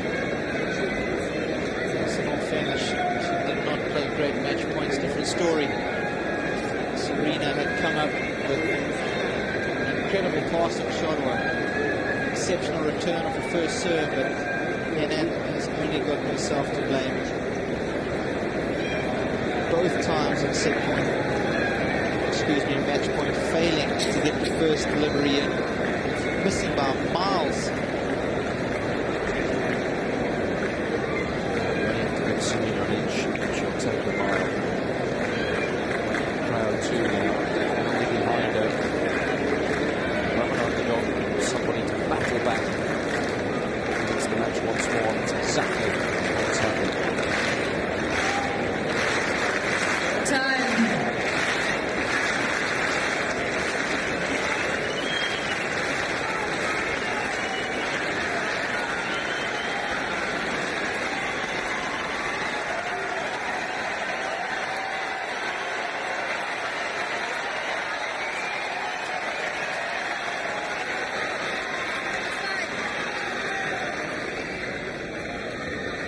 So Henin, who has had game points in every single one of games in the second set, could have run away with the set 6-love. She had taken all her opportunities, but now finds herself serving to stay in the second set.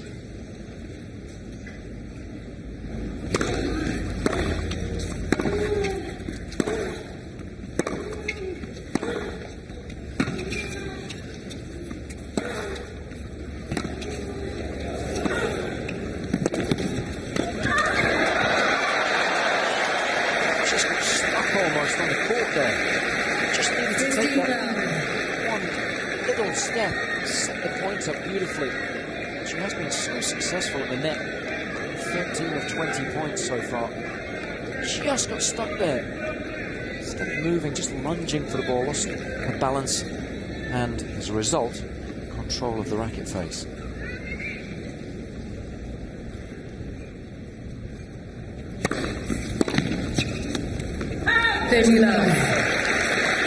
There it is, so simple.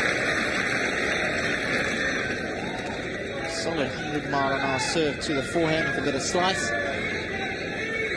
Plenty of room to maneuver the ball. She gets the free point.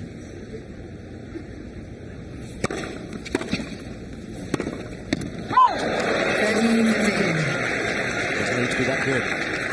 Simple shot would have sufficed to set the point up beautifully with the serve, opened up the court. But it's so tempting to try and end the rally the winning shot.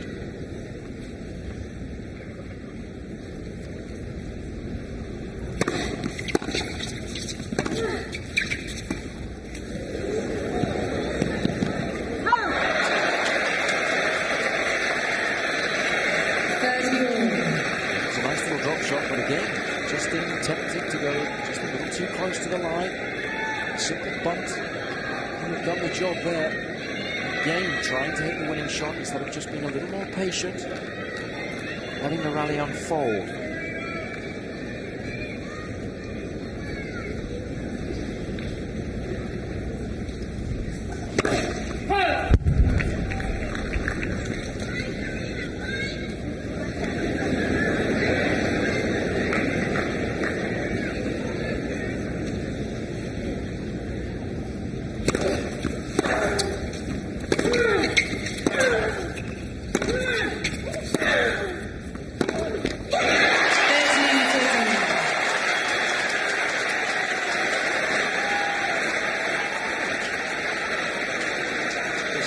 Minutes ago,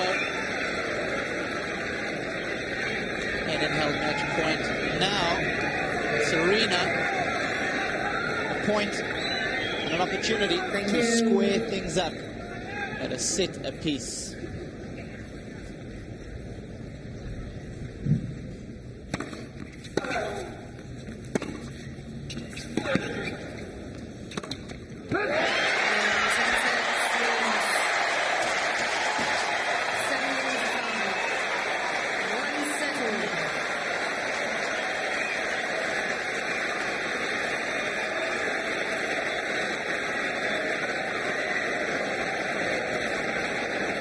What can you say?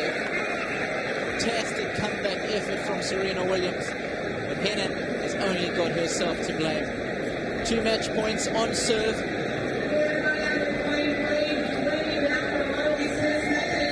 Failed to find the mark with either of the first deliveries.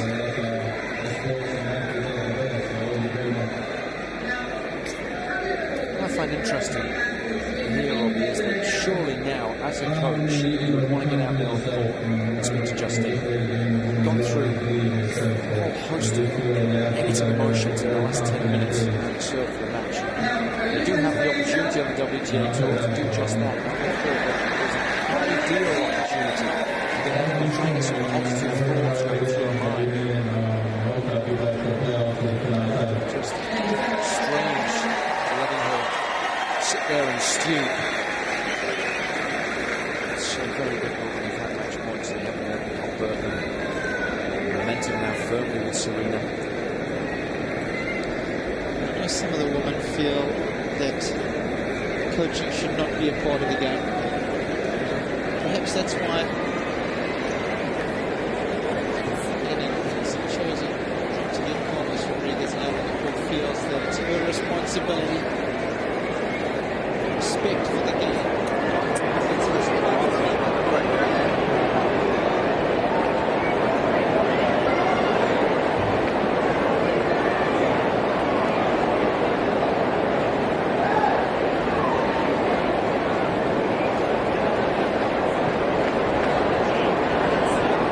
Time.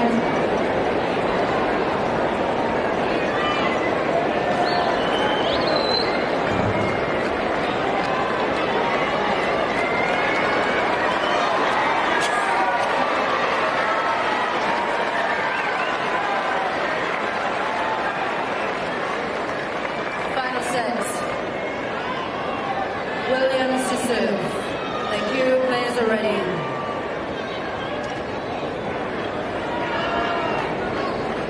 Seats quickly, please. Thank you.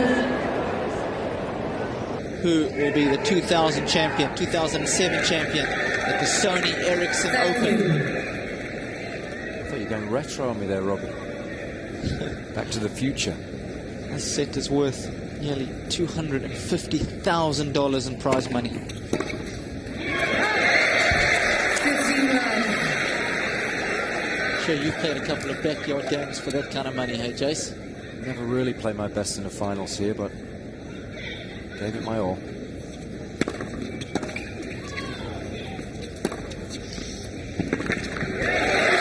Lovely back. obvious option is finessing the ball instead, which is nice to see. I'd like to see her do that more frequently. And when she does bring the heat, more effective.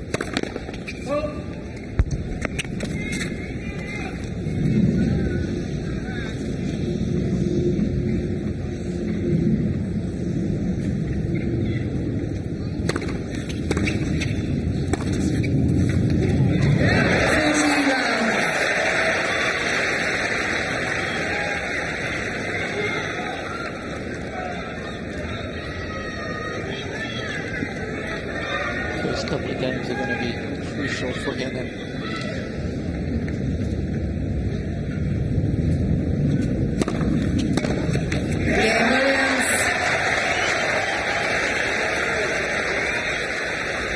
Really just get the feeling that if Henin goes down early break in this final set, it really could be all she wrote. Mentally, it's going to be a big struggle for her, Jason. A huge struggle. Serena so excuse me, fumbling, loses momentum so well. It's been a battling performance.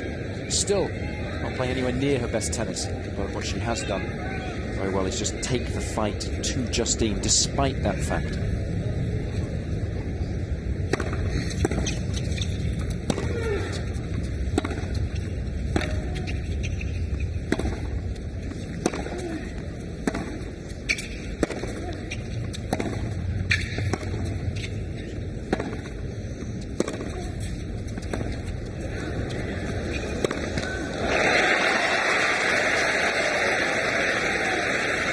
Interesting glance towards her coach there. It's only the first service game of this deciding set, but the body language now doesn't look particularly good from Justine.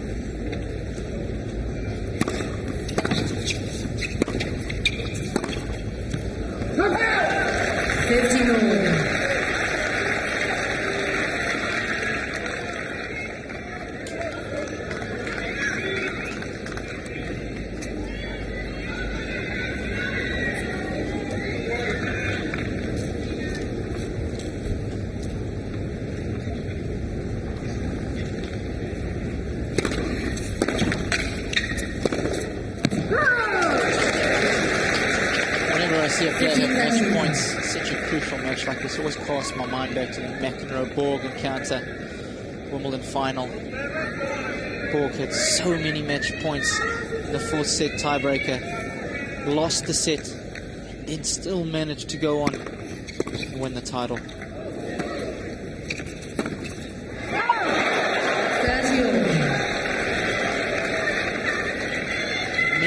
To have the mental capacity to do that well. Very few sportsmen in the world, let alone this sport, that have that capacity.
Serena did, but she had to break serve to stay in the match. That's what Justine has failed to do.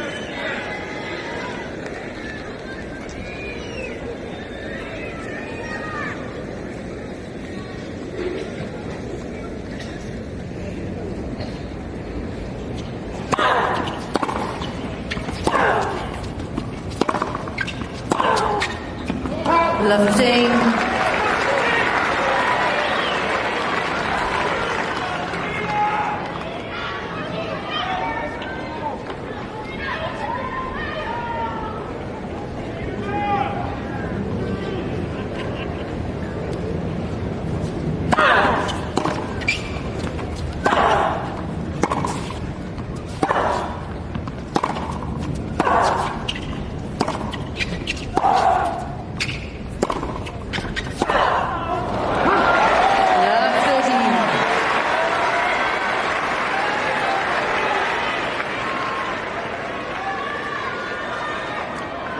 Henin's going to wind her back in.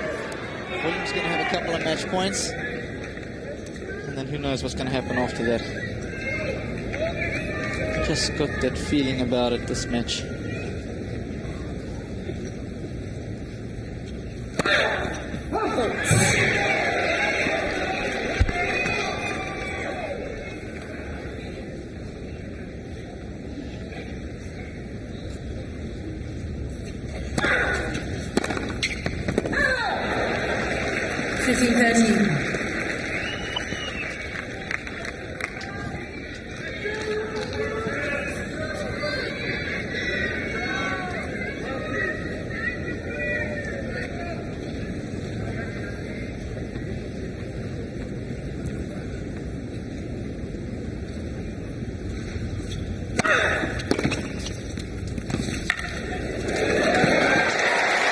Brilliant shot, disguised it so well. It wasn't until the very last second that Justine realised that Serena was going to play the drop shot, so she was late setting off. No chance to make the distance, even though she's one of the quickest players out there.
So important trying to get that double break.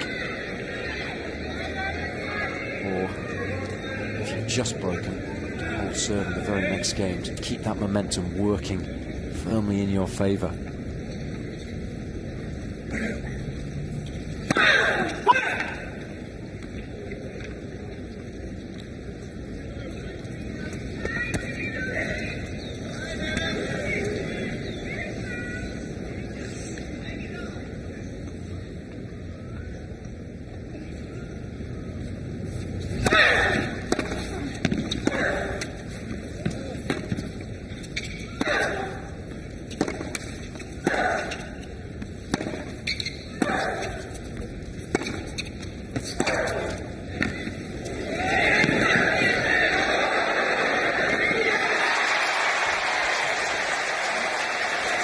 What an athlete, what a competitor.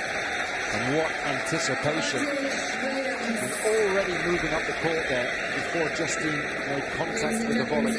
Players, please do not call out between first and second service.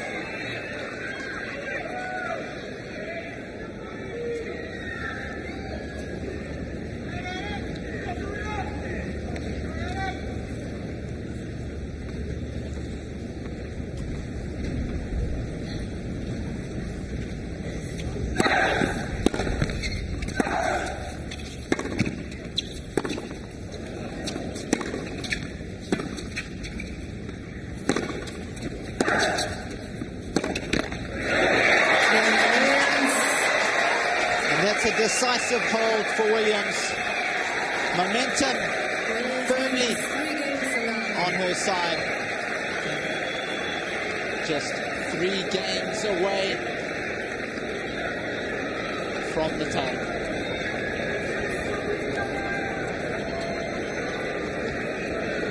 Such an important game, that last one. It's amazing how quickly things can change in sport.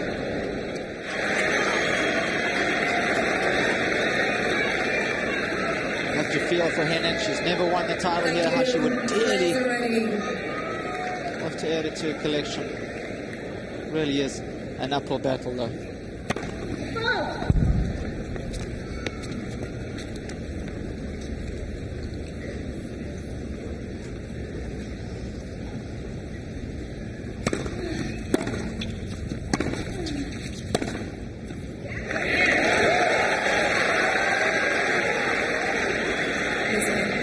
Challenging the call on the right hand sideline. The ball's gone good. It's worth a second look.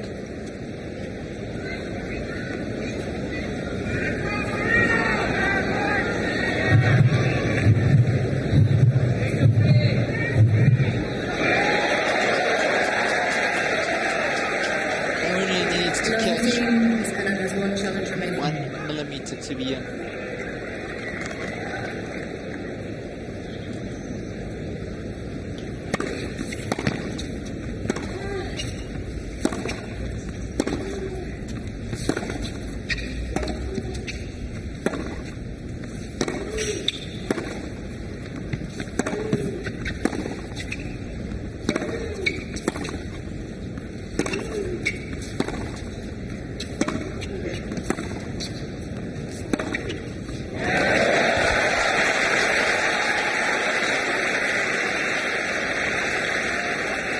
It's a lot easier to swing freely. There really is no pressure. Your back's against the wall. Long, fluid strokes.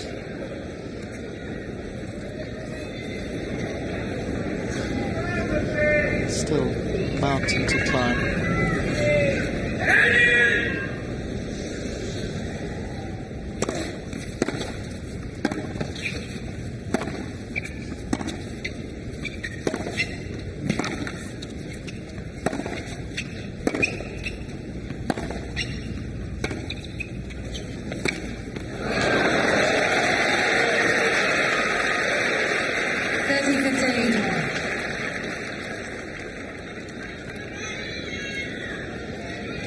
For Henin here, just to remind herself that she is only down 1 break of serve.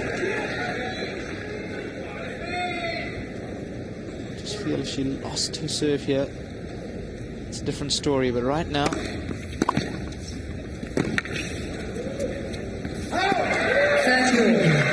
still only 1 break.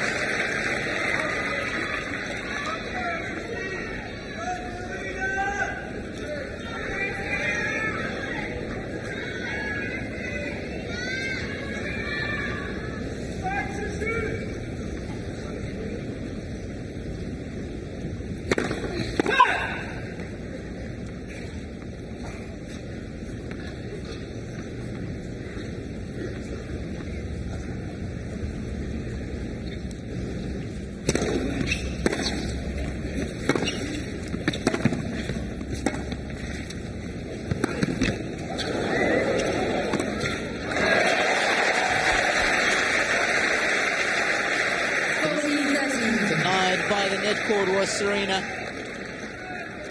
Good, well-constructed point. A little unlucky here. One sits up nicely for Henin. She can hit that backhand wherever she wants, choosing to go right through the middle of the court for safety.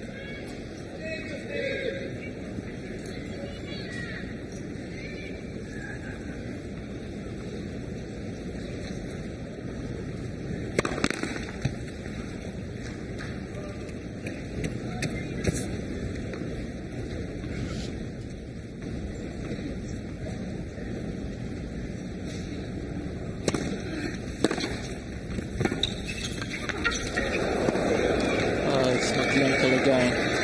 It's not what she needs now.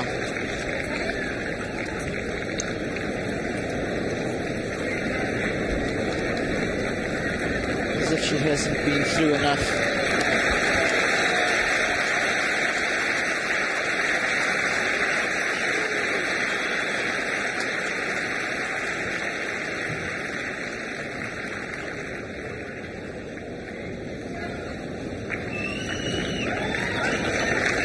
think it's extremely bad because she wouldn't be able to get up and put weight on it. She's just going to walk it off, I think. Might get it seam too. Hopefully it's already strapped. If not, it might add a little bit of strapping to it, but I don't think it was a really bad one. I think just shocked her a little bit. It can be when you're playing and suddenly you go over your ankle. It scares you when you're out there. I think she's okay.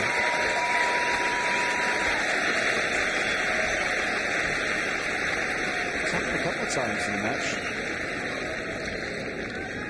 That's what happens when you wear high heels on the court.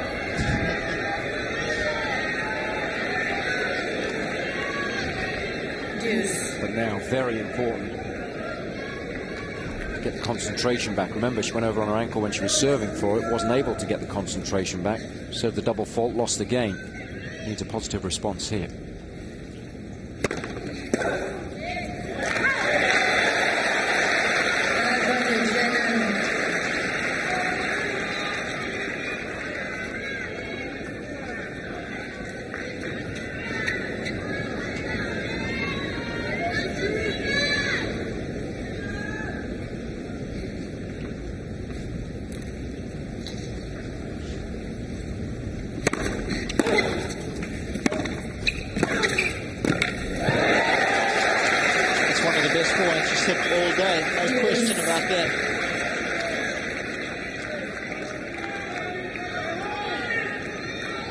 Serena feeding off the pace.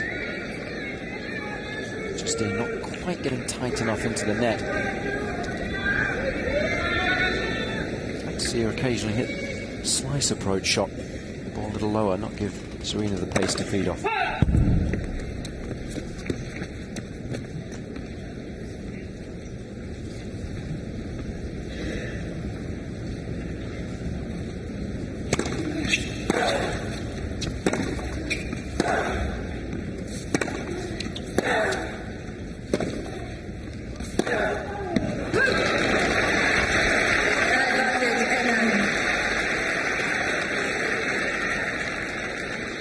Hasn't been a classic by any stretch of the imagination. Williams 48 unforced errors, Henin 35. Intriguing, very intriguing nonetheless.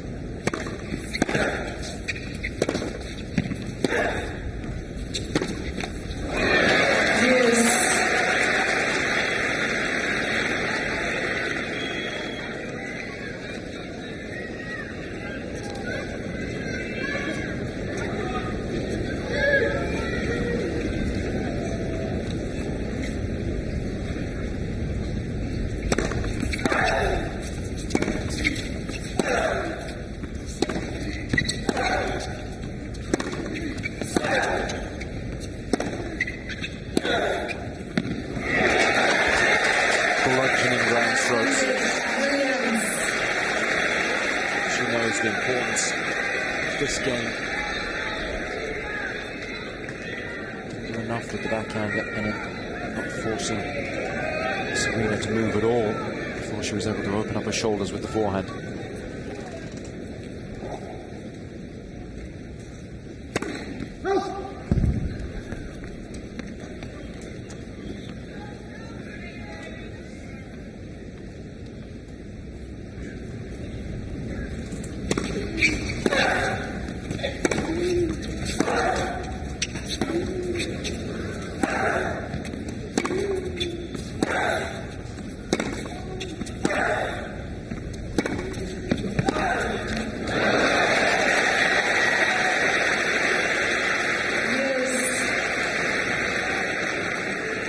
The feeling Henin is right on the edge of the precipice. She loses that point. Well, I think she could kiss this title goodbye. Very well to hang in here. Out of these long games, she's come off second best. Serena competing so well. Again, this one's going to be so vital to both of their causes.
She keeps herself in it. Sorry, Paul. Hold serve there. Hanging in there, but only just. But it would have been curtain surely had she got a double break down. While she only lags behind by that single breaking serve, she's undoubtedly still in with a chance.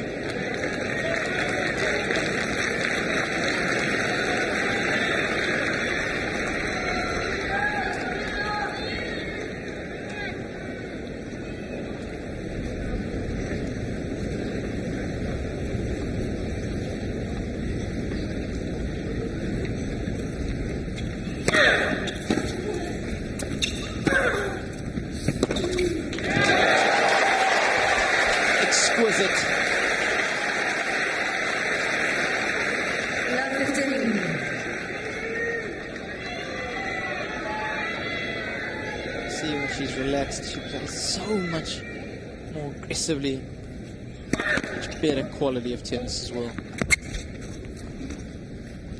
We said it was going to be a battle of the nerves.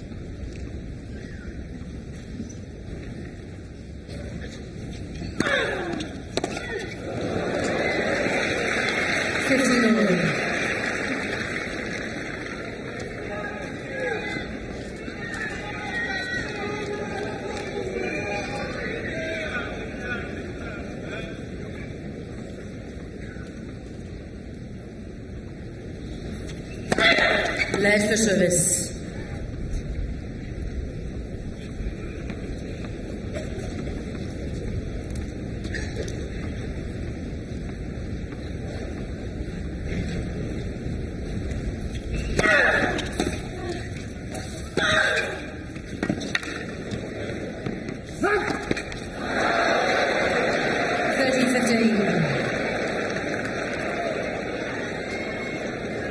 Was out. 100% sure. Crowd thought otherwise. Justine just confirming it.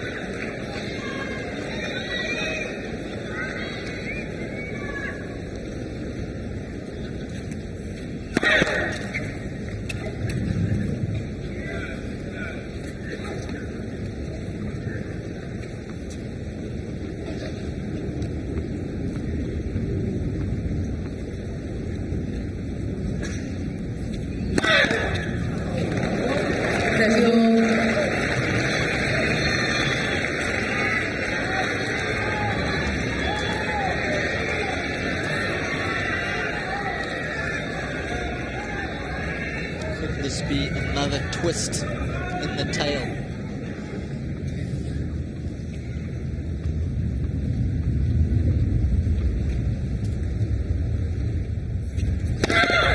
Last for service.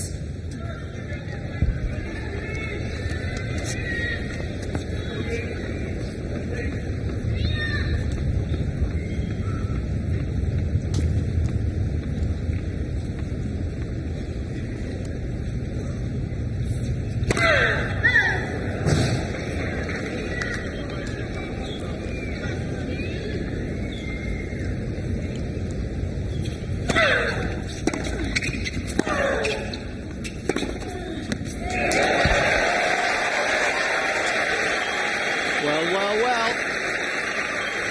After having game points for a 4-love lead, Serena Williams now finds herself just about to go back on serve.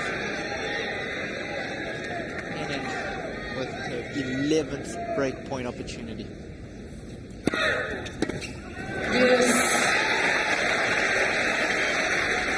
What a response. Gets her out of trouble so many times in matches.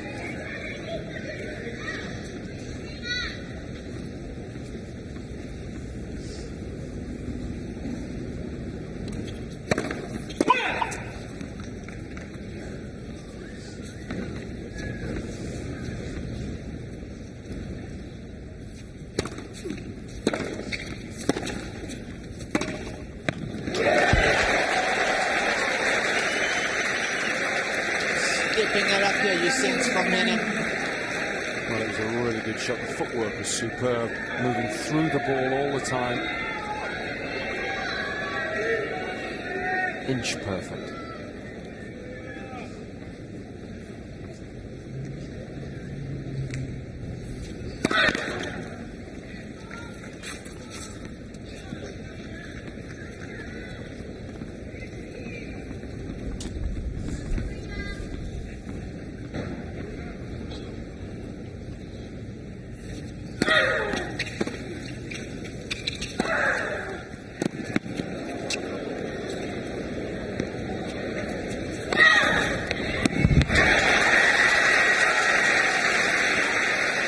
For a second she was going to take that ball out of the air rather than letting it bounce. Made the right choice in the end, gave her a little bit more time to just see where Justine had positioned herself and put the ball into the appropriate space. Sensible option.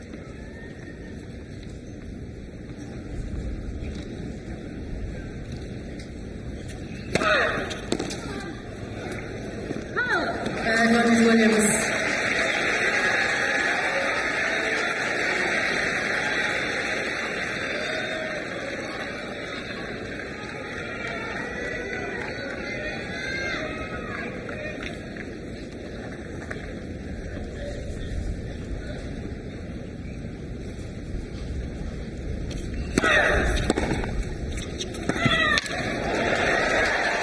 Brilliant return. Painted the line, just quickened up a little bit too. Used the pace of the oncoming serve well. In so many important games within this match, and this yet another.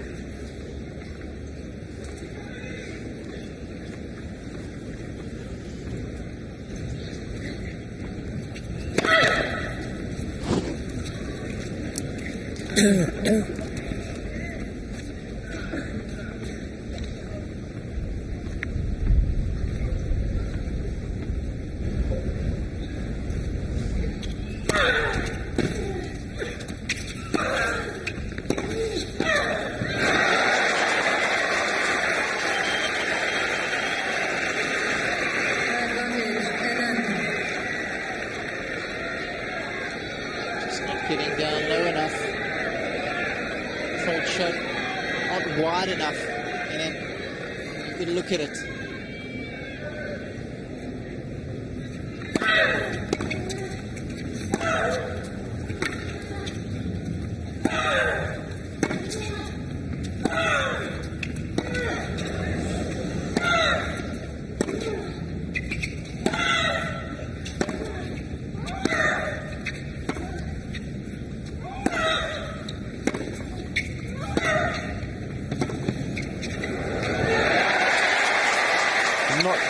Altogether sure why Justine was peppering Serena's backhand throughout the course of that rally. Such a good point. Yes. And was allowing Serena to use her favourite shot to dictate play.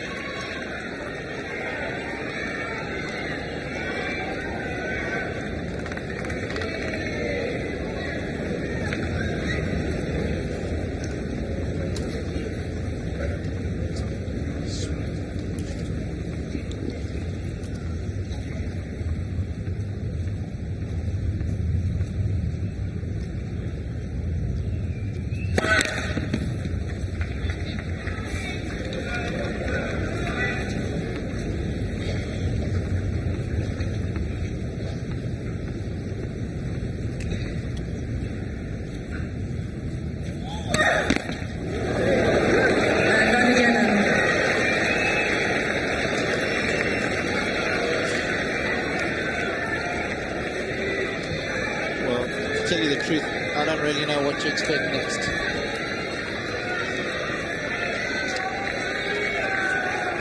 This match is tossed back and forward, to and fro.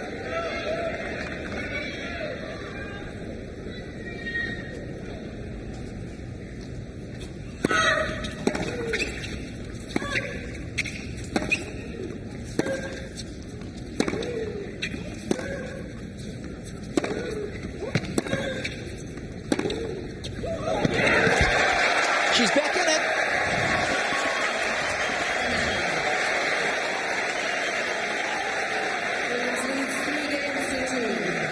With a swing of the forehand up the line.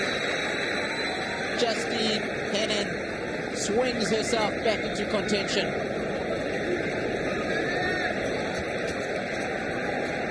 Well, we thought that there's going to be a lot of twists and turns in this one. So it's proved just when one player has gained the upper hand, they've relinquished control of the match and allowed the opponent to hang around. It happened in the second set on numerous occasions. And amazingly, it's happened here in the third as well. Couldn't really ask for anything more in a match that decides the championship. The end result still very much in doubt. We've been on court now for 2 hours and 11 minutes. A thoroughly absorbing encounter. The fans are certainly getting their money's worth.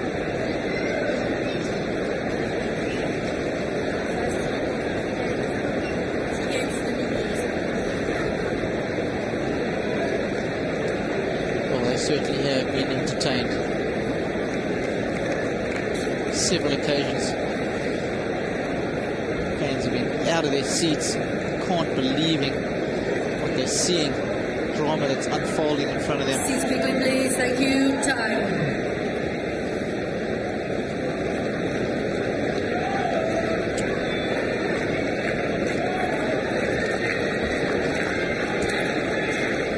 That just epitomizes Miami. So she's back on serve.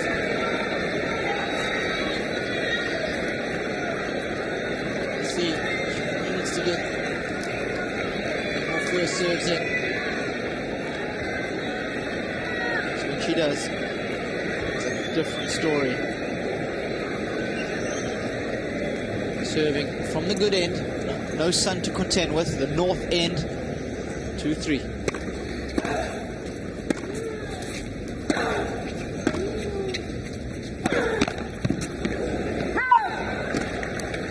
Serena.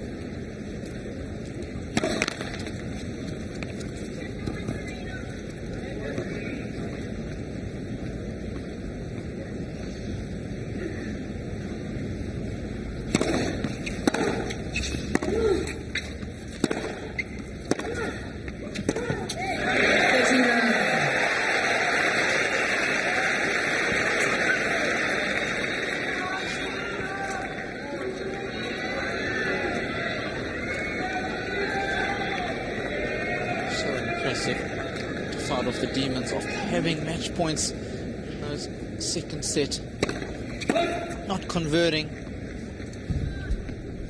finding yourself down 3-love now, ready to square things up. 40 love.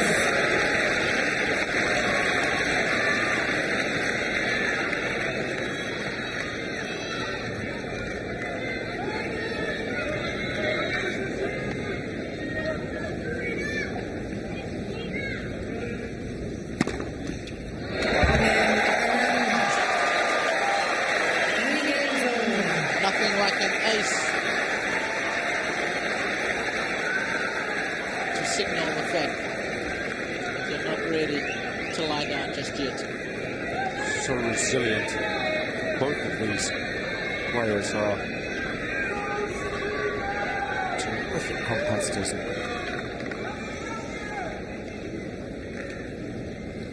Drawing on every single ounce of that now. 50 love.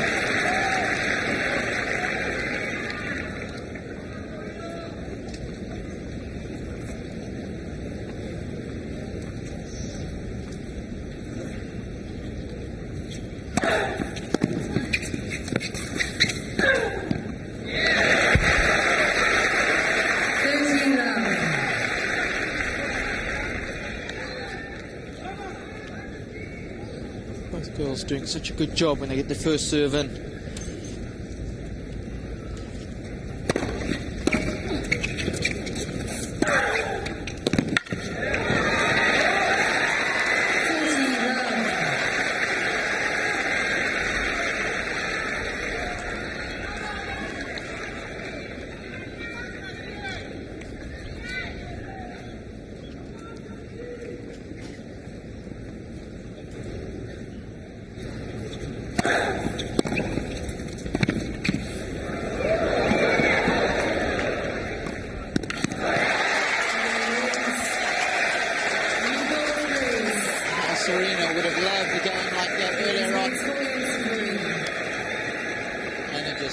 keep her nose out in front in this vital third set. Well, so close to call. Will it be a moment of magic, or perhaps a moment of madness that will decide the outcome of this one? We've seen both in abundance throughout the course of the match so far. But really, you have to take your hat off to Justine. Looked down and out when she was knocked down in this deciding set, having lost the last 6 games at that stage. Momentum well and truly working against her, but you don't get to number 1 in the world without being able to fight when you're up against it. Jason, do you think at this stage now that she's actually forgotten about those match points, she's kind of eradicated the memories of them, or do you think? Yeah, I think that is certainly the case. It was hard for her for the next 15-20 minutes or so when she lost those 6 games, but suddenly when she got a foothold in this deciding set, I'm sure her thoughts then turned to the fact that she would still be able to win this match. And once you start thinking that way, then you don't worry too much about what's gone before. You start concentrating on what you want to try and achieve again. But she certainly, I think, found it difficult for a good 15 to 20 minutes, but now she'll have forgotten all about that.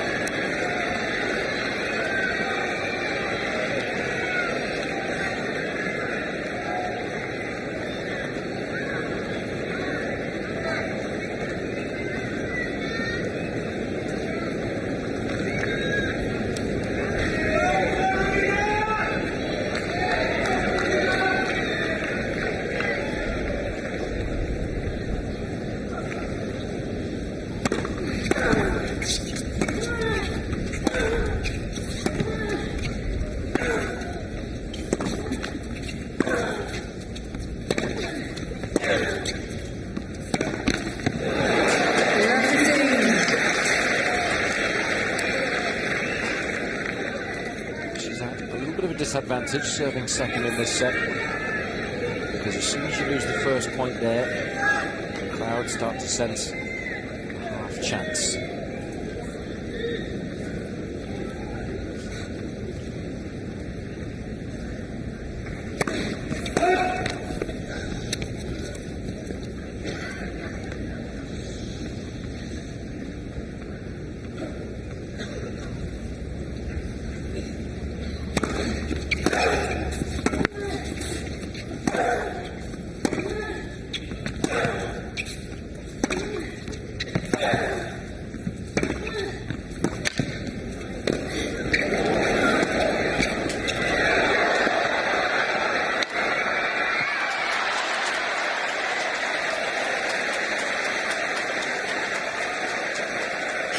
To the backhand would have sufficed for Henin.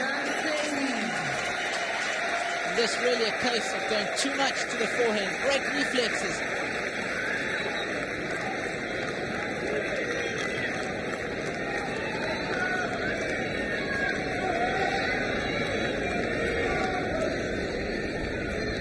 Amazing reactions. What a hustle from Serena. Huge point, this one now.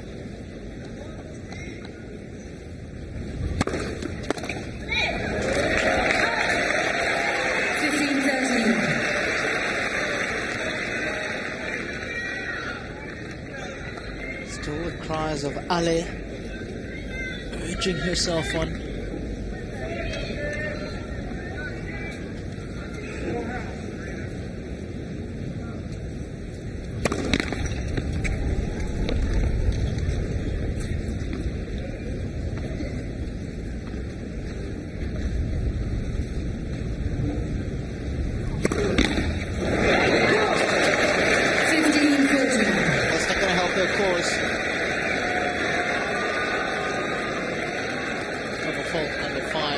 Very inappropriate time.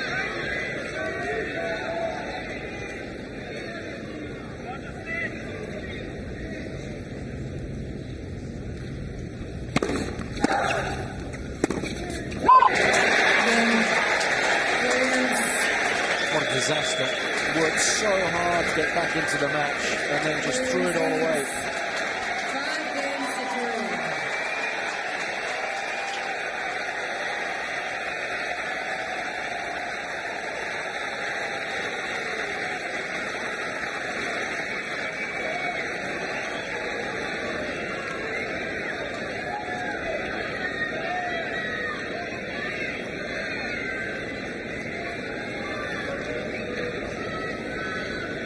serving for a fourth Miami title.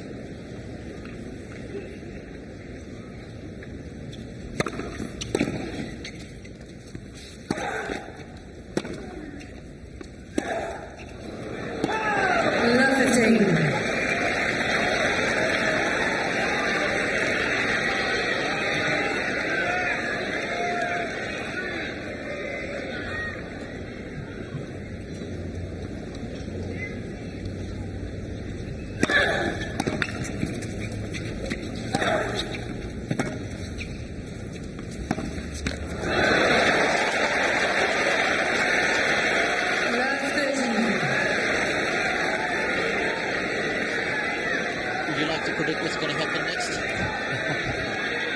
I think it's impossible. Thank you. We're still none the wiser.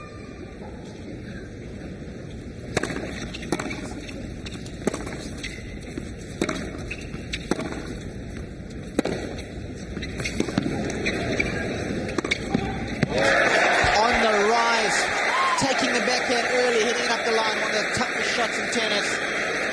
Magnify that when you're only 5'6". Timing was exquisite.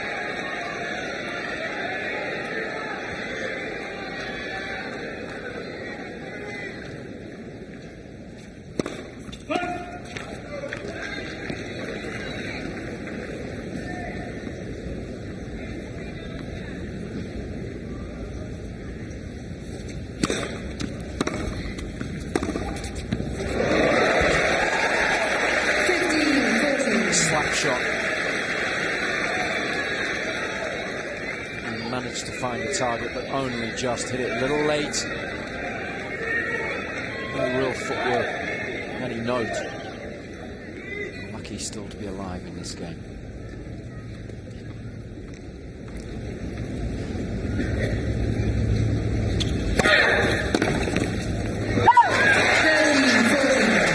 Somebody a lot under pressure in the match.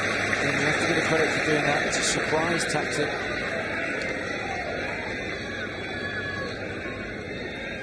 I think that's the key more than anything else. She's not really that comfortable serving and volleying, but it's just the effect it has on her opponent. Not expecting it. She does cover a lot of court, does Williams.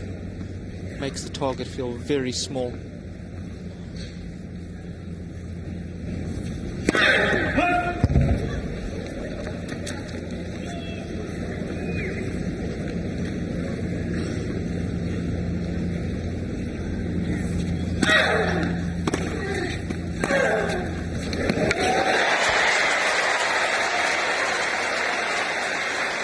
Got away with it again. Exactly the same backhand as at love 40.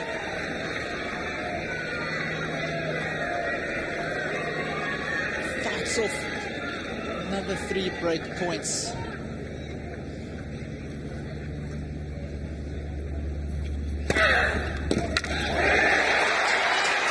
What a time to find the line with the first serve. After 2 hours and 26 minutes, it's now Serena Williams standing on the brink of victory. Thank you. Thank you.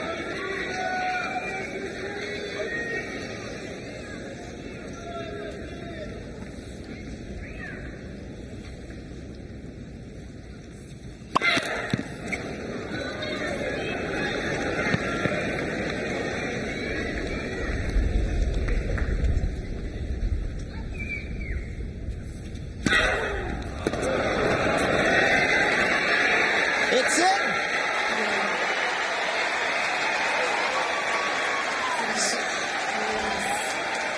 After everything that's unfolded, a questionable call decides the match.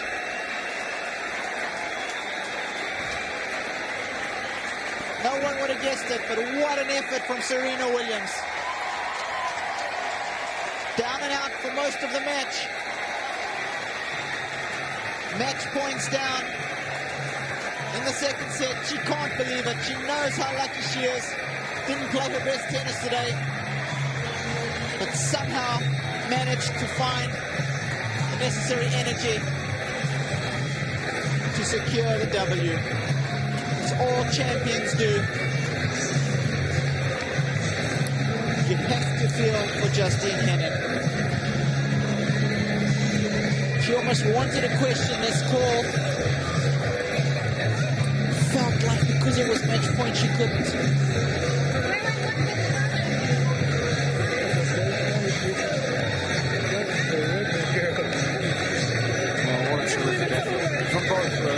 It wasn't a classic in terms of the quality of the tennis, but you have to admire the fighting characteristics of both. Serena played a disastrous opening set. Being easily excused from going into a shell at that stage. The crowd demanded more. They wanted a response. They got it in the second set. But still, Justine managed to serve for the match. Perhaps had she served a little more intelligently, used that first serve a little better, and she had the match points, then maybe she would be holding the trophy aloft. But that wasn't to be the case. She responded poorly after the loss of the second set. Looked like she was down and out, but still she managed to find a way back into the match.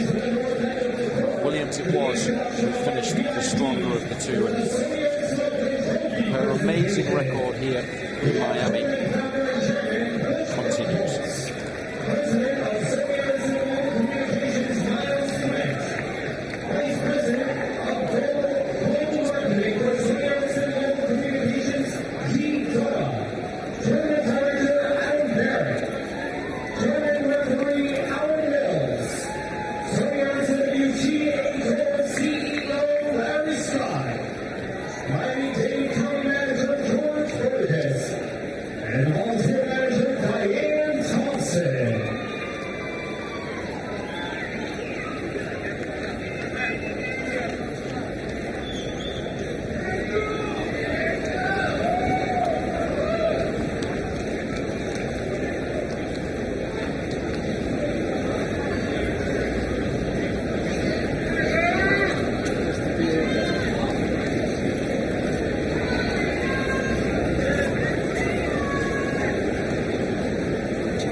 Ladies and gentlemen, please welcome our host for the presentation, Mary Jo Fernandez.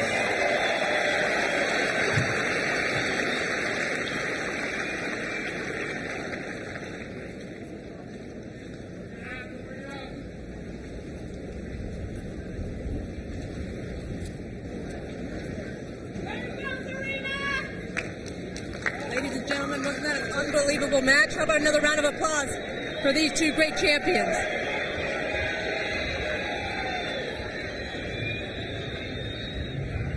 At this time, I'd like to introduce to you the gentleman who founded this great tournament back in 1985, Tournament Chairman, Mr. Butch Buchholz.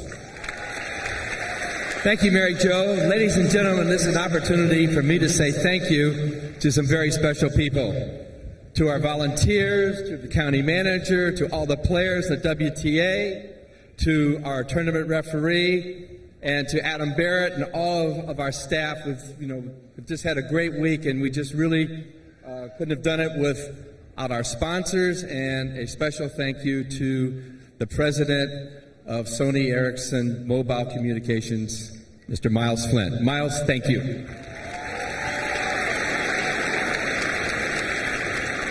At this time, I'd like to call up our runner-up, world's #1, Justine Henin.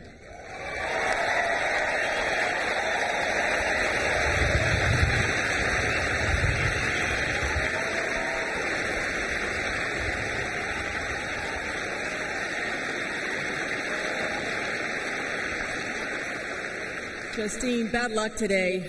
You can never count Serena out, can you?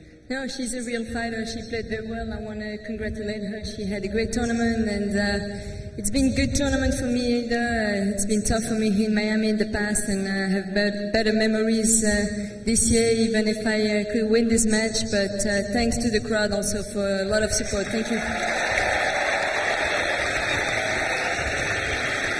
It looked like after you lost that second set in the third, you were down 3-love, you came back. What do you think was the turning point at the end? Yeah, I just tried to stay focused on every point. At the end, she's been better than me. That's it. She was really focused on every point, and she kept fighting, and I just gave my best, but it wasn't enough today. You fell a couple times. You scraped your knee, and then you fell on this side. Everything okay? Oh, I hope so, but now the tournament is over. I'll have a little bit of time to rest, so that's okay.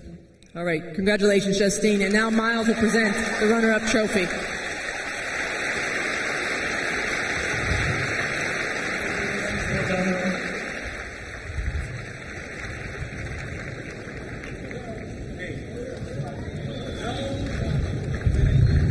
And now, our champion once again, for the fourth time, Serena Williams.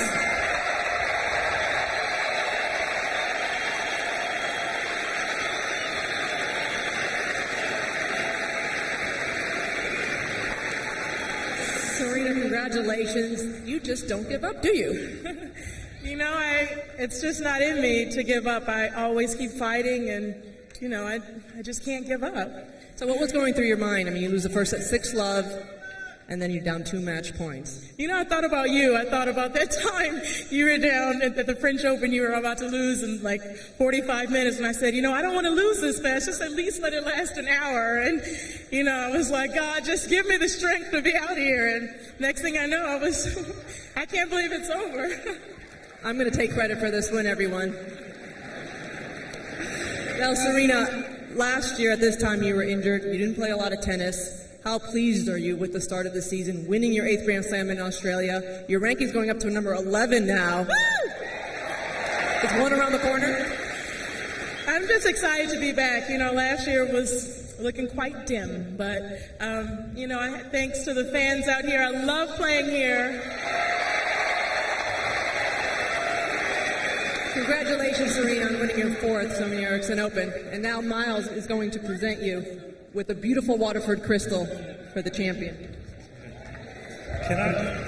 Can I just, on behalf of Sony Ericsson, say thank you sincerely to everybody here who's made this such a fantastic tournament. Serena, you are a wonderful representative in women's tennis and a really great champion. Congratulations.